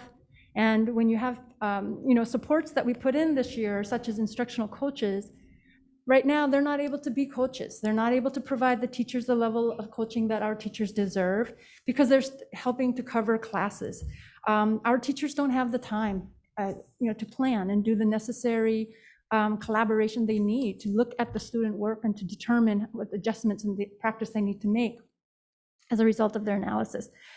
We have minimal professional development opportunities that have resulted in limited understanding and buy-in from stakeholders of some of our initiatives, such as Think Circa. We know that it requires more than 4 hours to really understand the why and how and the in-depth worked for our staff to be able to do so with fidelity. We're still facing significant COVID impacts, and they continue to surface. We know that the social, emotional, and mental health of not only our students, but our adults. We cannot expect our students and our adults to be able to focus on academics when their hearts are still hurting. The bandwidth of our staff. We are trying to do so much, not only from our teachers, from our TAs to our custodians, to our bus drivers, it's everyone from central services teams. We are stretched thin, and we know what happens when a rubber band gets stretched so thin, eventually we all break. And so these are things that we're trying to keep in mind as we continue to push. And we understand that we are continuing to operate from a place of reaction, which is never where we want to be. We want to be proactive and leading forward. And then, of course, with all of this, we know that we need more time to prioritize and focus on the plethora of data that we have, because in order for us to know the improvements that we need to make, we have to have the time to assess our data and to determine the adjustments and practice that we need to make in the effort to improve student learning outcomes. So, we want to be real, and while we've had challenges, we take those as guide for how we need to move forward. And so some of our next steps, we are continuing to focus on building capacity within school-based teams through specific problem-solving training as part of our MTSS implementation. We continue to review we will be reviewing and selecting a new core curriculum for K-8 literacy with the team of teachers, coaches, facilitators, and community stakeholders based on the findings of our literacy audit. We will review and determine effectiveness of current Tier 2 and Tier 3 interventions, as well as any needed resources based on student needs as demonstrated by the data. Updating and developing curriculum maps and scope and sequence of documents for all subject areas. developing professional development opportunities that will strengthen our teachers' and administrators' understanding of high-yield instructional strategies to support student learning, and to create processes for interdepartmental collaboration, alignment, and communication on the strategic plan implementation. And one thing that we did not put on here, first and foremost, we will do everything that we can to take the steps necessary to be mindful of the social, emotional, and mental health needs of not only our students, but of our staff. We cannot be, we can't show enough gratitude for our teachers and all of our staff. And we know what they're doing, we know how much they're doing, and there isn't enough that we could give. Regardless of what is asked, there's not anything that we can give to pay for that. I think this is where that intrinsic motivation that comes from all of us in our commitment to our children. But that's always at the forefront. When we do like all of these next steps, we don't do this in a vacuum. We do so with the mind of where are our capacity of our staff? How are they? Where are they? And this is, it's like knowing when to push as much as to hold back, to be mindful of them. So I just want to say that please know that we're not knowing. And that's part of like this year when we've only had 2 hours of PD here and there on certain teacher work days. It's because we knew we couldn't push much more than that. They needed time, but yet they gave us what they could, and we asked of them 2 hours. And so we really appreciate their collaboration with us, and we're doing everything that we can to support. So we just want to again thank you for this opportunity to share a high-level overview of our work on Goal 1 of the strategic plan. And while the curriculum and instruction team has the privilege of leading this goal, it is the work of the whole district. And none of this would be happening if it weren't for our students, families, school teachers and staff, school leaders, and all of Central Services.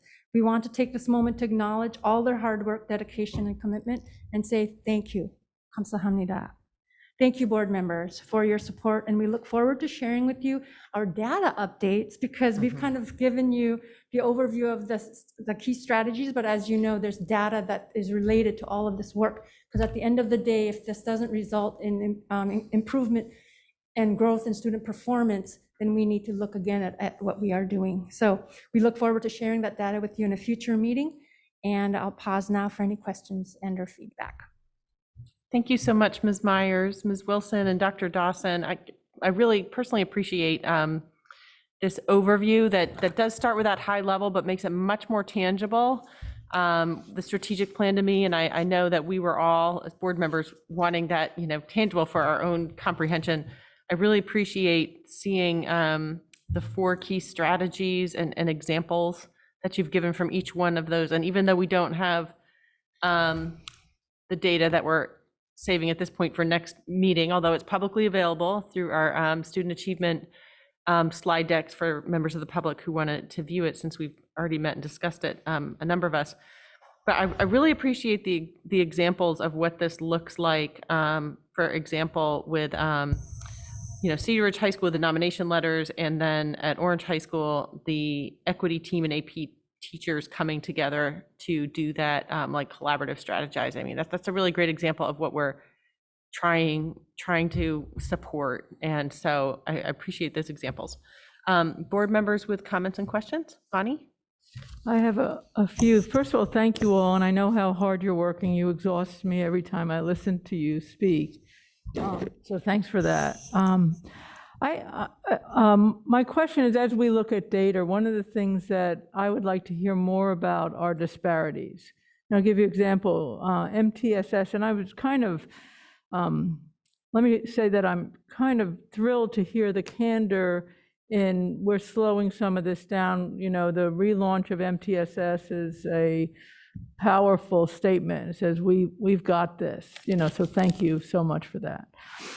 As we look at that, I would be interested in how MTSS readiness looks for our schools with large minority and large economically disadvantaged populations, because that helps us to understand what's really happening with these students. Similarly, the Think Circa stuff, that was really interesting, but I'd be curious in how the participation varies based on the student population. Same thing with the 9th grade readiness, or the holding back the ninth graders, whatever you called it. But how are they participating in AVID? Are the students that we want to change participating in the programs that we're trying to change them? And then, so that would be, I would just get really, really reassured to see us start reporting to the board with a sensitivity to these disparities. And I'll just say, I am going to be curious on how the new curriculum, the idea of new curriculum overlays on this extremely stressful and changing environment. So, and finally, I'll look forward to the data. I would like to have a sense, and I realize there's no silver bullets, but a sense of when will we start to see some changes in our student outcomes? Is that a 6-month goal? Is that a year goal? Is that, so I'd love to know when we're going to start to see results, and partly so that we can course correct where we have to. So, but thank you so much. Thanks, Bonnie. Other board members? Sarah? I have a few questions and just want to echo the thanks to all of you for everything that you're doing. The first one is, these particular strategies, something that has struck me is that they don't address math in the same way. And I sort of understand the unique challenge of pivoting how we teach kids to read, and like that's a unique and maybe different thing, but our math results are also quite weak and in need of something. And so I just wonder if there might be sort of a strategy missing there, or obviously MTSS and things address it, but if you have an answer to that, that's great, but it may also just be a comment. So we did purposely focus on literacy, as we know. Okay, I touched something lit up. So hopefully that didn't change anything. But that doesn't mean that our focus on all of the content areas isn't there, and especially math, because we know that national data research has shown that COVID has impacted math more so than literacy. And so we are looking at that, and as you can see, and we shared this in the Student Achievement Committee, right? The way we're looking at the math data just as much as we are the literacy. And part of us setting the goal that we did in key strategy goal 1 around improving the letter grade of all of our, so in order to do that, we're going to have to take a look at all of our content areas plus some other leading indicators. And so when we share the data, we will be able to share some of the math data and the strategies that we've deployed to get some of the results that we're getting. And so we will share that, and as well as other subject areas, especially as it relates to how schools are given letter grades based upon student performance and other content areas. Great. Yeah, I mean, I think when you think about this as sort of also a communication tool, I think it communicates, as a community member, I would say, like, where's the math, even though you have strategies, like you're doing actions to work on the math, but it's not clear because those are the sort of the key strategies. So I'll yield to others. I do have a couple of other questions. Other questions? Will? So just like to echo as well, thank you for all the work. I know there's a lot going on, especially throughout the district. One of the questions I have is, I know a lot of the teachers talk about having time to do professional development, especially with everything else going on. And really, we've seen a lot of turnover in the district. And so people you've trained now have left, and now you have new people coming in. I'm curious on just what is the sustainability and how that's being addressed, and the professional development part of it with existing teachers. Yeah, so from the stance of science of reading, letters, decodables, the training that we've done throughout this year, as we have done this work, we have continued to talk about the sustainability with new hires. Actually was just having a sidebar conversation with Joyce a few minutes ago about when are we planning the BT A new teacher hiring in August, what is that going to look like? In my mind, what is that going to look like for Hillsborough? And then the state of North Carolina has charged us with writing a sustainability plan for letters because we do have an obligation with legislation to ensure that all of our teachers do complete this by 2024. So we are currently still fleshing that out, talking with Voyager Sopris about any fast tracking opportunities. We would love to develop some sustainability here within Orange County Schools rather than being dependent upon the vendor, their trainers, their availability. We would like to have more control over that process so that we can make it meet the needs of our teachers and our schedules and our students, right? So those are all things that are in the works for sure. Excellent. And may I just add Go ahead. something to that, Mr. Atherton? Because outside of letters, as we have been working with our teachers and as our facilitators and coaches who are in the schools on a regular basis, what we're also noticing that we have, while all of our teachers are doing a great job, what we're also seeing that there are teachers, different programs that are even, like there are champion teachers that are showing and demonstrating even a higher level of what they're doing and how they're doing it. And so we look to rely on creating a cohort of our teacher mentors that, we have highly qualified staff that could also take on, supporting some of that work to help our teachers that may be new or just joining Orange County to get caught up and using the human capital that we have within our own teams who are still here with us. Okay, I had one other question and then I'll give up the floor.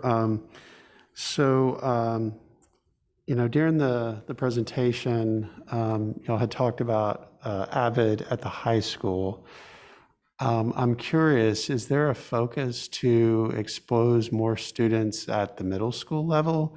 Because AVID is such a great program and definitely a lot of skills are learned there. Is there any focus on the middle school, and then how are we identifying people to go through that program?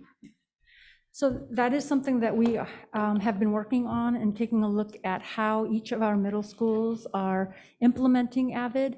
And, just like we ask our teachers to, personalize the supports for their students, we as a district are looking to customize how we support. And what we've noticed is we've got some school, like we have one school that we're possibly looking at going school-wide versus just a class.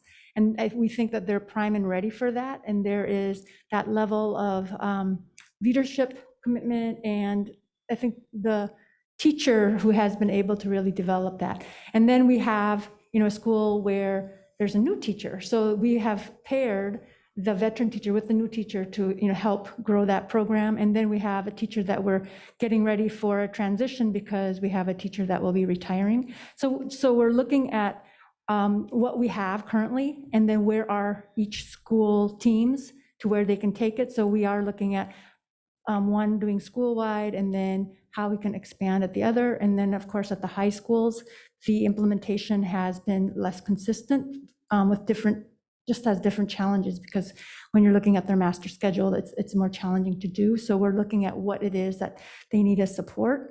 And then one of the requests that we've been hearing is again around the training and the professional development for our teachers. So we're looking at what supports we can provide them, especially during the summer months, where they can just focus on that versus trying to teach and do that. So.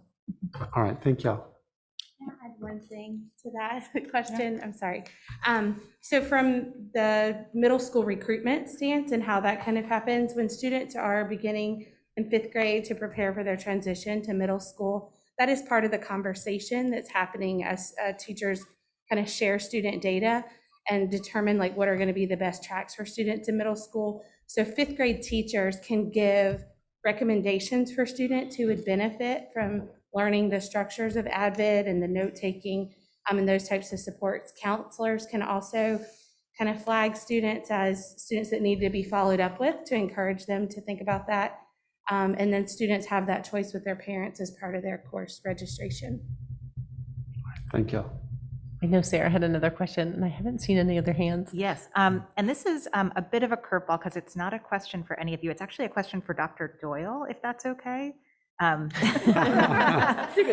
know, I was really pleased when we sort of added your role in the district as a real sort of coach for principals and administrators, because it's all about sort of the whole school's improvement process. And so I was just hoping you could give us a sense of like, kind of like tactically, like how do the ways that you are spending your time day to day sort of intersect with this school in particular and some of these strategies?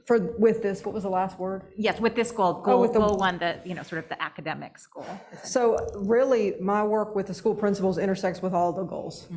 But definitely this goal is a priority because this is our core business, right? It is our work with students, and that's why we exist as a school system, is to make sure that students are improving their learning. But as we hear every single meeting, it takes a great deal of other supports. In terms of my work with principals, I meet with them systematically every single month, depending on the needs of their school. And so their student performance dictates how much time I spend with them.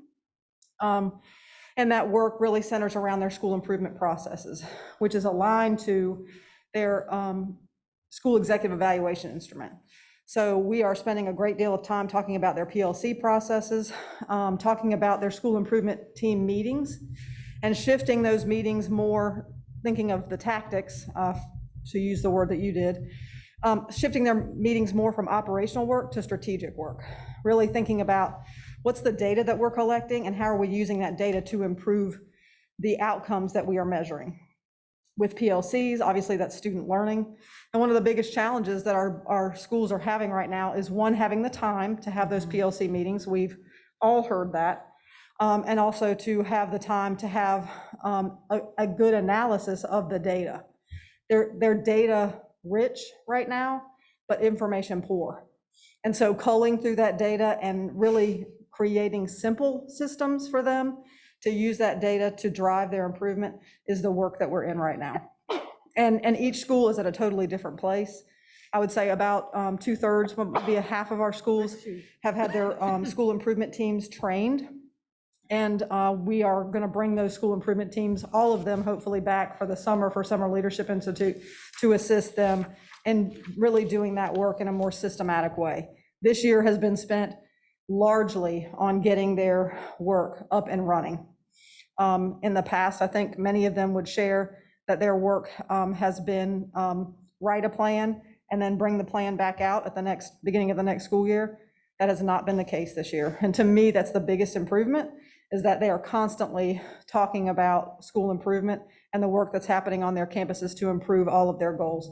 Goal one being a primary one, but also their goals around mitigating COVID, as we've all been working on, engaging families. Ms. Stowe has been meeting with some of the goal teams to assist with that as well, improving their student discipline and teacher retention. So these are areas that all schools are really trying to get more systematic about, talking about and using to improve their work. Okay. Excellent, thank you, and sorry for calling you. No, that was fine. Off the sidelines over there, thank you. Thank you. All right. Will? The other question I had was really talking about the MTSS, and I know that y'all had said, hey, we're slowing it down, and I'm glad to hear the focus on it. One of the key aspects is the high impact tutoring, and so I'm just curious about how many total tutors do we have, and where are we finding those opportunities for students? Like what part of the day? Right, I mean, I know it's not core instruction, right? So where are we finding those opportunities?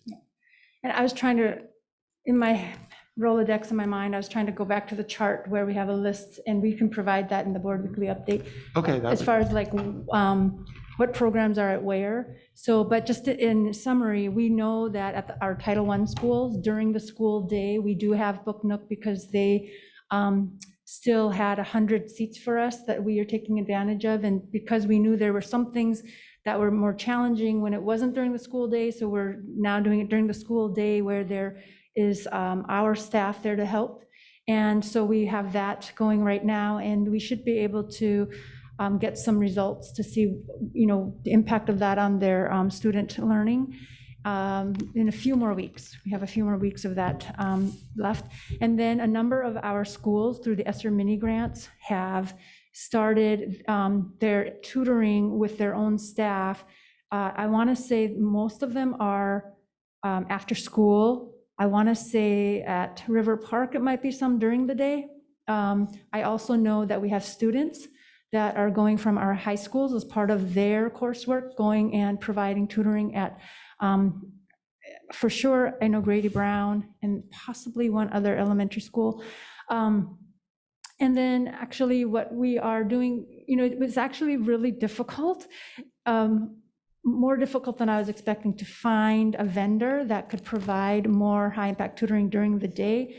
But our school teams that were reviewing those proposals, they just weren't satisfied with the quality and the level. So we did not move forward with that, but we are looking to pilot one of the submissions because they're 100% virtual and it's kind of like on-demand tutoring. So we are piloting that with a group of students at Orange, and that will be during the day as well as anytime. If a student is doing work during the weekend or in the evening, that resource will be available to them. But what we're also looking at, thinking ahead, we are applying for the NC Educators Corps application for their K-3 tutoring program, which actually the way that works is they will do all of the recruiting and finding of the tutors, and then we hire them, and then we make sure that they get the training that they need and the programs that we need, and then they will provide tutoring during the day next school year, because we're starting that now, so we're ready for the start of the school year. And what's also interesting is talking about, that's one of the things, and kind of going back to the Summer Careers Academy program, the thing that was so great about that is a grassroots element of it. So we actually are working with a teacher from New Hope Elementary School, as well as organizations that are offering the Beyond Expectations tutoring program, to kind of take a look at growing our own as well for other grades that are beyond third grade. It could include some of the elementary, but just really taking a look at a practice that has been successful with our ESL teacher at New Hope, and then a successful model with some of our Beyond Expectations vendors, and coming together and seeing how do we make that work for our own, and then what funds can we go after to support that. So those are some of the initiatives that are in works right now to ensure that we have a much more robust and stronger high impact tutoring program moving forward. But this year, our teachers, when we asked them, they were just like, look, you can pay me whatever, I just can't, I can't do any more. I can't give you any more than what I'm giving you already. And then those teachers who could, just because of where they are, they have, and that's how we were able to get some of the programs started at our schools. So I will share that in the board weekly update, the grid of the programs and at which schools. Okay, and just to follow on as you were talking through that, when we went out to the high schools and talked to the students and staff, one of the very obvious things that we heard was bring back Lunch Plus, right? Give us the chance to help students, be tutored in certain areas.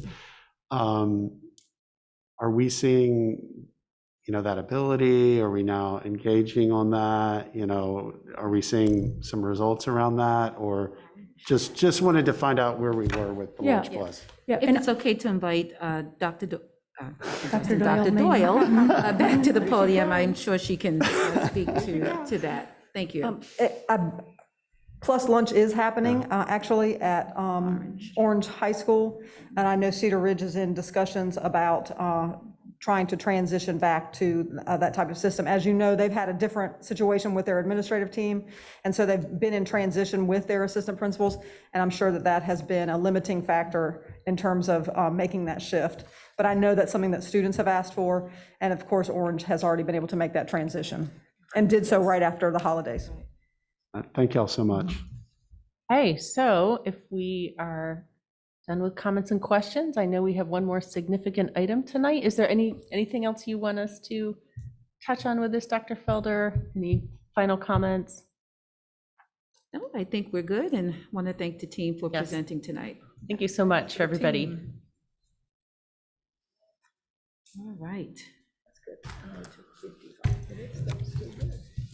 And we pulled out that data, which is All right, so our people, Okay. each and every single employee, both certified and classified, are our greatest asset. They are all part of our school community. So like fingers on a hand, where the pinky is not more important than the thumb, all staff are needed and are essential for ensuring our new strategic plan, which tonight you received an update on, Goal 1, is realized for our children. So tonight, we're going to focus on our classified staff. Our classified staff in particular perform a wide range of essential work in service to our 7,300 students who are on their journeys to become productive and thriving adult members of our community. Our support staff carry out a wide variety of tasks and take on a wide variety of responsibilities, including, but certainly not limited to, security, food services, office and clerical work, school maintenance and custodial work, transportation, academic assistance services, library and media assistance, computer services, et cetera, et cetera, et cetera.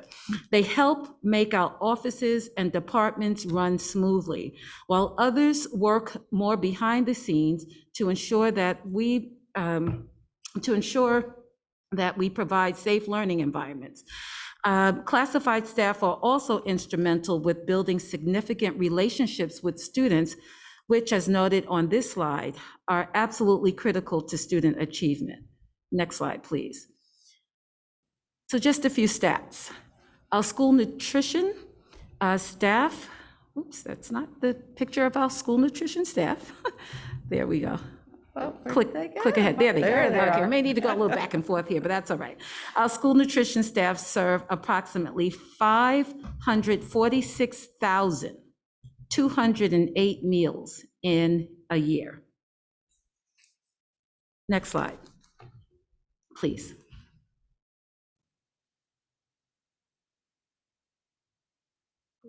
By the end of the third 9 weeks of this year, our transportation staff have already traveled 750,000 miles.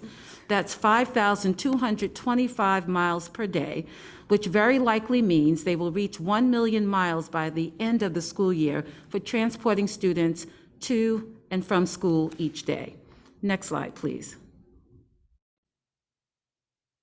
Our classified staff, including those in the roles depicted in this picture, help students feel safe and support student learning, while also supporting their social emotional development. Our maintenance staff completed 869 work orders since January 1st of this year. Next slide, please.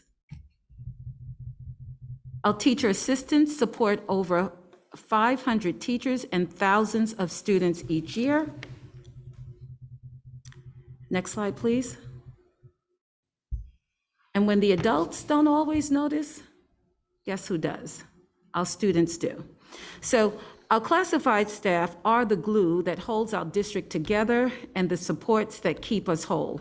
They are the integral team members who often quietly work behind the scenes to get the details right. They are the people who we depend on daily and who respond tirelessly and humbly. Simply stated, we absolutely, positively cannot effectively run the district without our classified staff. Next slide, please. So tonight, we will present the superintendent's recommended budget for fiscal year 2022-2023. This budget is focused on one thing: compensating our classified staff in accordance to the recommendation put forth by the recent classified salary study conducted by the Hill Group and presented to the board on January 24th. So at this time, I'd like to turn the presentation over to Mrs. Rhonda Rath. Chief Finance Officer, who will walk us through the recommended budget. Mrs. Rath. Yes, hi, good evening, everyone. As we prepare to discuss the superintendent's recommended local budget for the 22-23 school year, let's take a brief look at the fiscal year that we are just completing. The county provided $35.4 million in per pupil funding. This was funding of $4,367 per student for the 8,110 students that we had in our district. The board approved fund balance appropriations of $4.2 million. Some of the items that were included in that were a one-time bonus of $1,200 for all permanent staff. That equated to roughly $1.3 million of the $4.2. We had $315,000 that was appropriated for kindergarten iPads. We also had $800,000 that we had to appropriate for the mandated salary and benefit increases for this fiscal year that we did not receive funding for. And of course, $100,000 was projected in receipts for fines and forfeitures. That makes up the revenue portion, or the receipts that we receive in for our local funds. On the expense side, you can see that roughly 54% of our budget supports instructional services, 36% is system-wide support services, and 10% is the ancillary services and primarily the charter schools. General statute requires that each local government and public authority have an annual balanced budget. Therefore, our revenues and our expenses must equal in accordance with that article. We are discussing the recommended budget to support the 256 locally funded positions that make up approximately 71% of the budget. And that, I mean, 71% of the local budget supports payroll. The remaining 29% is for programmatic and system support expenses. Some examples of those would be utilities, conference and workshops, supplies and materials, and non-capital equipment.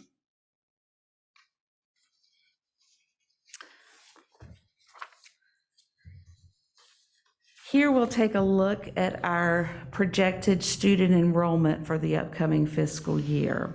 Do want to note here that these numbers are our projections. We have not received any official projections from the Department of Public Instruction at this time, but we are estimating these numbers based upon the actual ADM numbers that we have actually recorded to this point in time. We are not anticipating a reprieve from legislators this fiscal year surrounding student decreases. As you recall, the General Assembly passed legislation to hold districts harmless in fiscal years 21 and fiscal year 22 for any student decreases resulting from COVID. As a result, districts that reported actual students below the projected did not receive any adjustments in the funds that they received from state and federal resources.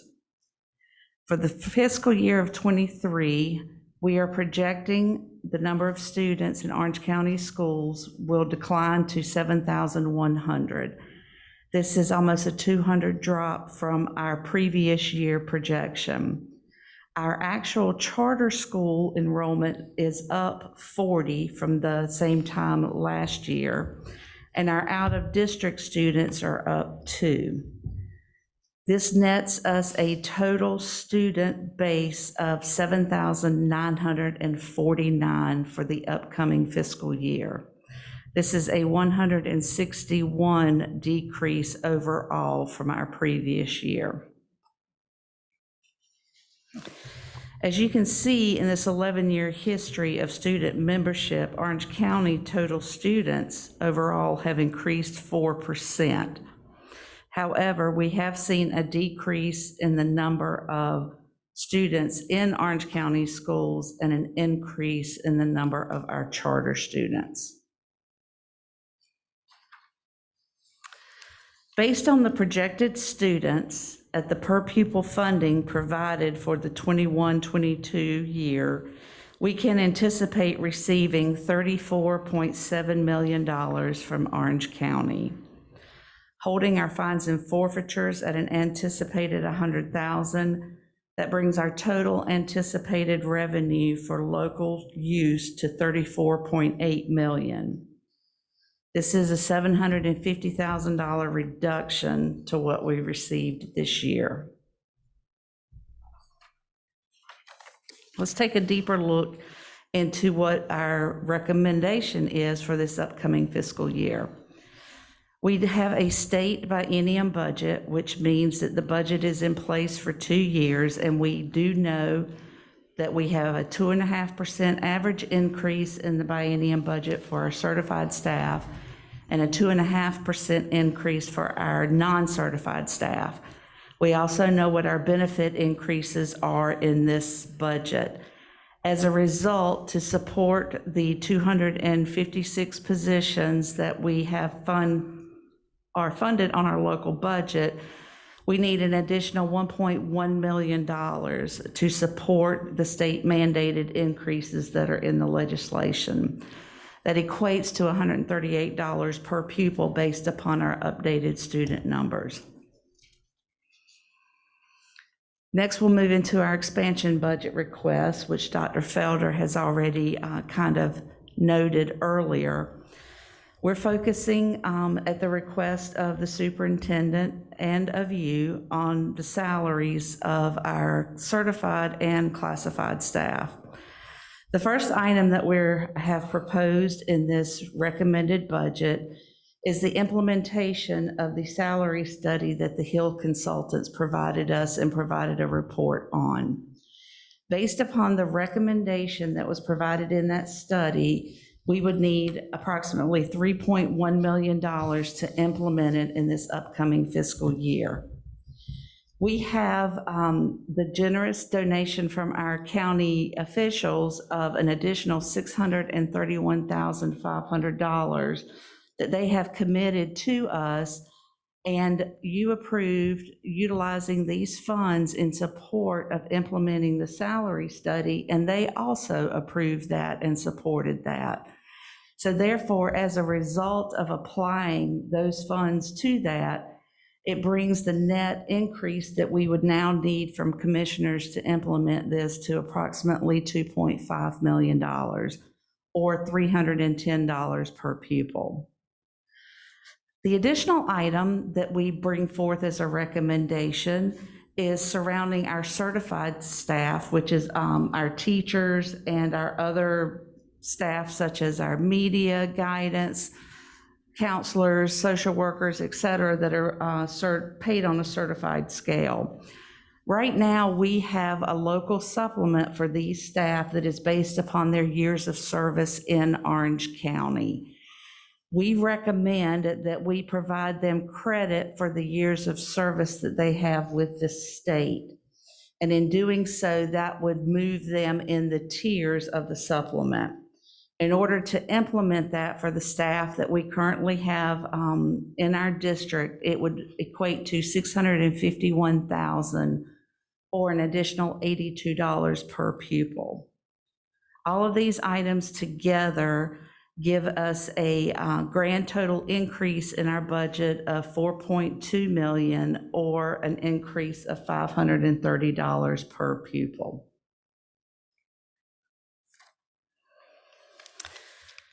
So looking at the final numbers, our anticipated revenue or receipts from the county based upon our per pupil funding held at what we received this year is $34.7 million.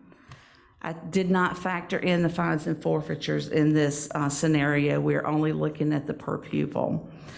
The total increases that we would need to continue operations with the staff that we currently have and to implement what is in the state budget would be $1.1 million, giving us a total local current operations continuation budget of $35.8 million.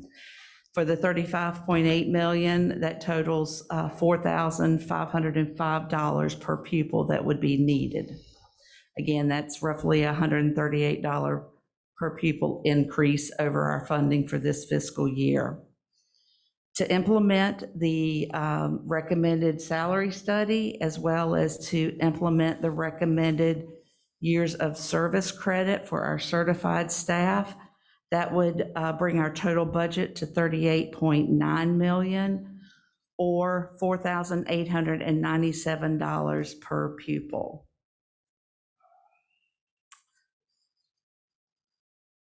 I don't have that slide here, I'm sorry. So if you take a look at what our budget was last year and look at the budget for this year, the net increase is 8.79% over what we had for last fiscal year.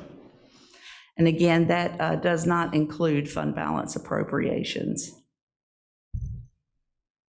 Now I will take any questions that you may have surrounding the recommended budget. Thank you so much for this presentation, Ms. Rath. So let's go one at a time. Let's do one question at a time. We'll go around board members for anyone double dips. Who would like to ask the first question? Sarah? First, let me just say I am very supportive of asking for these two areas. I think they're both incredibly important.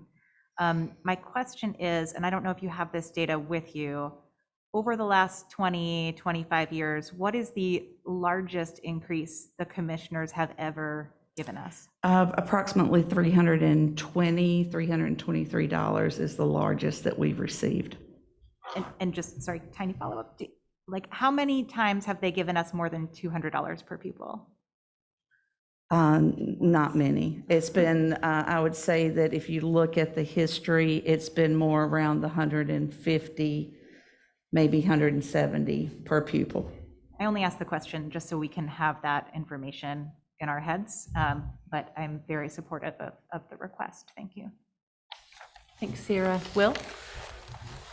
So one question I have is, as we heard earlier in the comments, there was a request to consider master pay. And I know it's 1.2 million or 151 per pupil.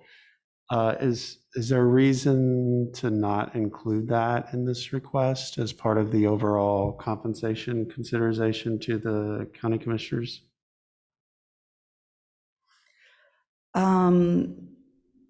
It is not a particular reason, and if it's something that the board wishes to have in their budget that goes to the commissioners, it can definitely be added. Again, that's an additional $1.2 million that would be added to this budget. I would definitely like us to consider that, especially since we're hearing directly from our teachers that request.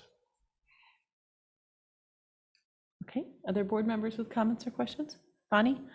I have a couple questions, and I'm just thank you for putting this in, and I really appreciate putting the change to the teacher supplement, so thank you for that.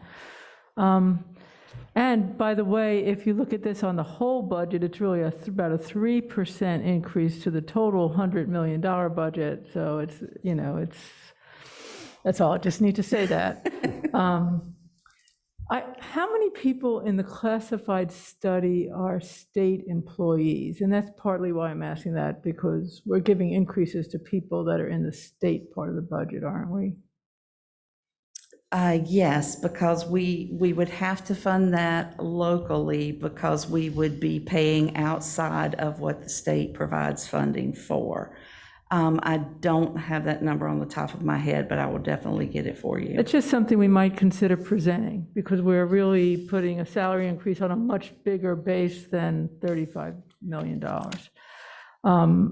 Secondly, on the implementation of the classified study, is the 3.1 million to place people, so we're going from no increases for 20 years to step increases of roughly 1.5% a year.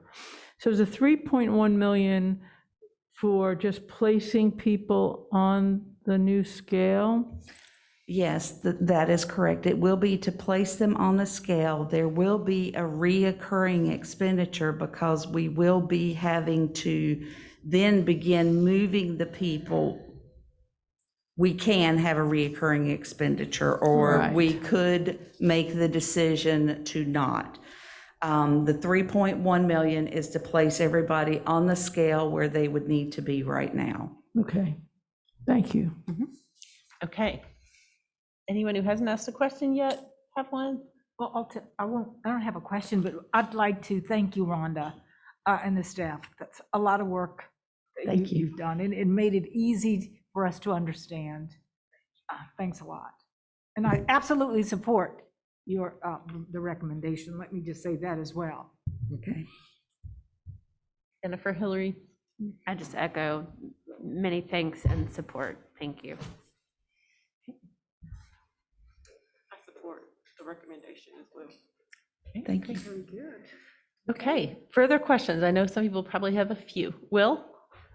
So the question I have is, and I kind of asked this in the budget committee, was, given the recommendation, what is the cost to sustain this? So if we go in and ask for this, and we know that there will be another step, next year, what are we going to need to ask the commissioners for the following year or going forward? Do we have those numbers yet?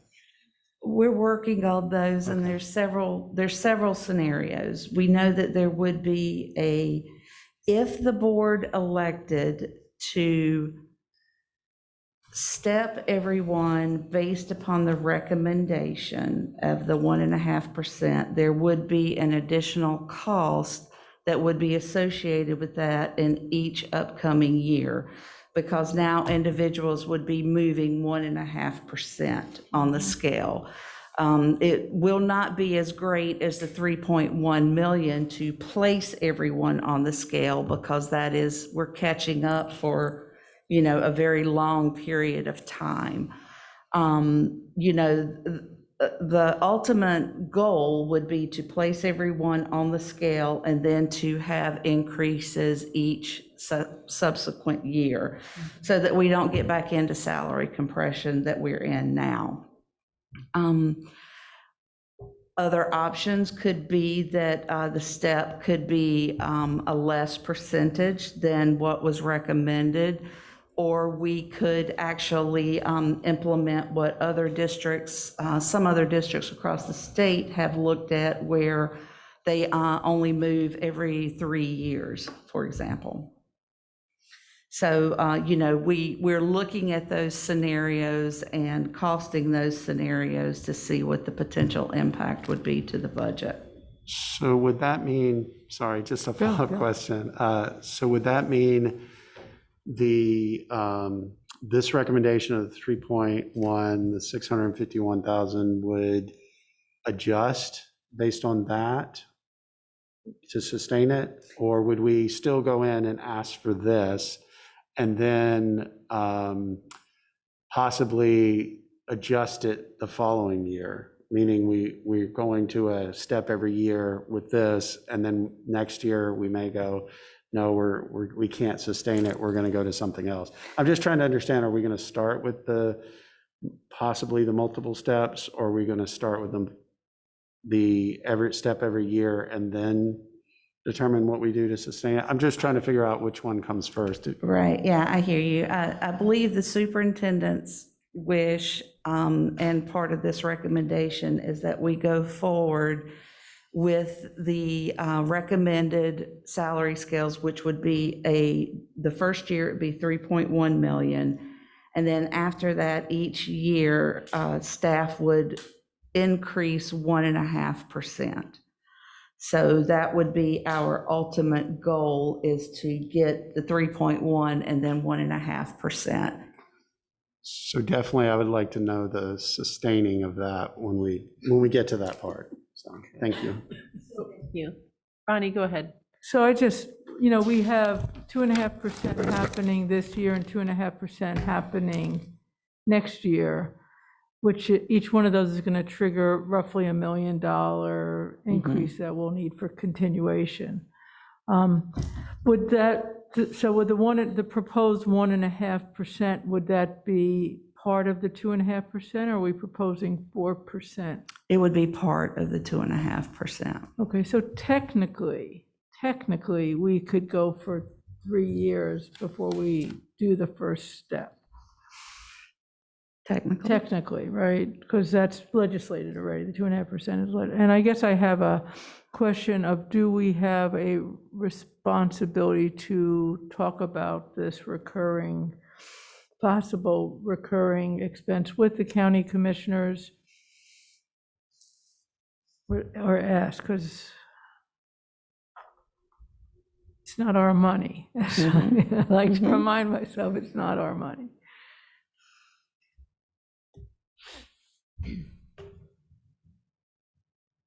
Okay, Sarah? Just a context thing as we're thinking about moving forward to the commissioners. Are we aware yet of what the details are in Chapel Hill's salary study? And my understanding was that they were also having a salary study and it was going to impact their ask to the commissioners. I'm not aware of the details. I do know that they, I believe, have brought that information before their board. When I spoke last with that finance officer, of course, the ask that they had at that time was higher than ours. It was more around $600 per pupil.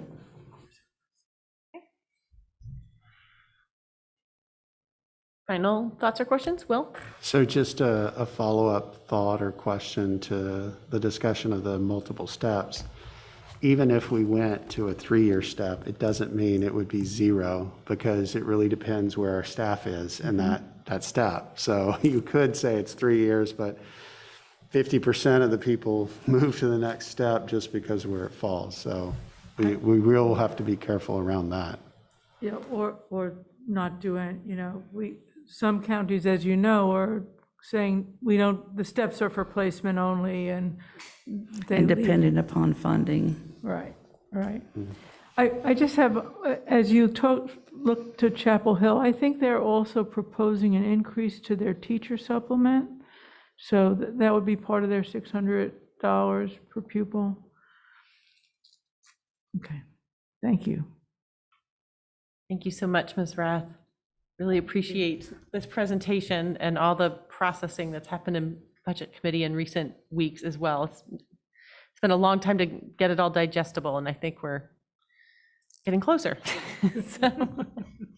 Dr. Felder, do you have any? I just want to say thank you to the board for your support of this recommended budget, and of course to Ms. Rath for all of her work in preparing to present the recommended budget.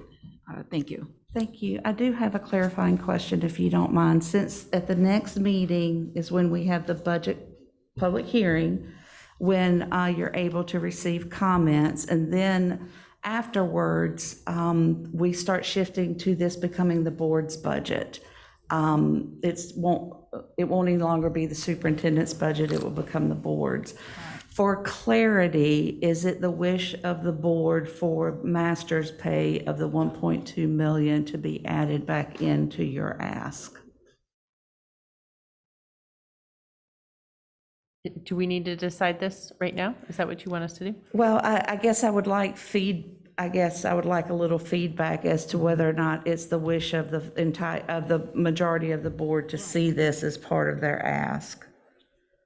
That would be helpful. Yeah, I feel like we discussed this in, probably it was a budget meeting, and it seems like we weren't able to tackle everything, and we started with these, is my recollection. What do you remember, Brenda? That was exactly. So other board members with thoughts about that? I'm sorry, can you repeat that, Carrie, what you just said? The reason it was not included at this point is, as we discussed everything we were trying to include, we felt we had to start with the compression first, was what I remember. And the shift to the supplements, so that they're actually for your total years of experience rather than in the district, which I think is really, really important. And then being able to hold it up in years to come. Yeah, I remember us saying we should ask for what we want. And so that's where I'm landing. I think if we're, serious about trying to address the key items, for me, it's asking for what we want and what we think our teachers need. So that's where I am. Okay, Brenda, I hear you No, agree can with we that shoot too. you, can I shoot you an email? Absolutely. Thank you. Okay. Anyone who has further comments about that they want to make tonight before we close? I just think I need a little more time to think about it personally. Sure. I don't know what the numbers look like, in terms of how many teachers don't have master's pay and how it affects them. What I'm noticing is that many of our districts are increasing their supplements. And so, moving to a years of service supplement is a critical move for us. If we don't do that, we're substandard now, if you ask me, in terms of our teacher pay. There's a question about should we just throw an increase in the supplement in order to be competitive? Because Durham's going up, Wake's going up, Chapel Hill's going up. Chapel Hill and Wake are so much higher than us, it's almost comical. But I just wonder if we want to just go ahead and propose a higher supplement, just a question. Okay, well, we can all give you feedback, Ms. Rath, is that possible? We have a budget committee coming up as well, week. so we can pound it out there. Yeah, great. That's the appropriate Thank you. spot. All right, thank you so much. Dr. Felder, is there anything else that we have on the table to No, discuss this before we? concludes all agenda items for today. Well, then. Oh, Well, look Madam at Chair, us. I move to adjourn. Second. A motion from Ms. Stevens and a second from Ms. McKenzie. All in favor? Aye. Any opposed? Aye. Have a great night, everybody. Thank you. You.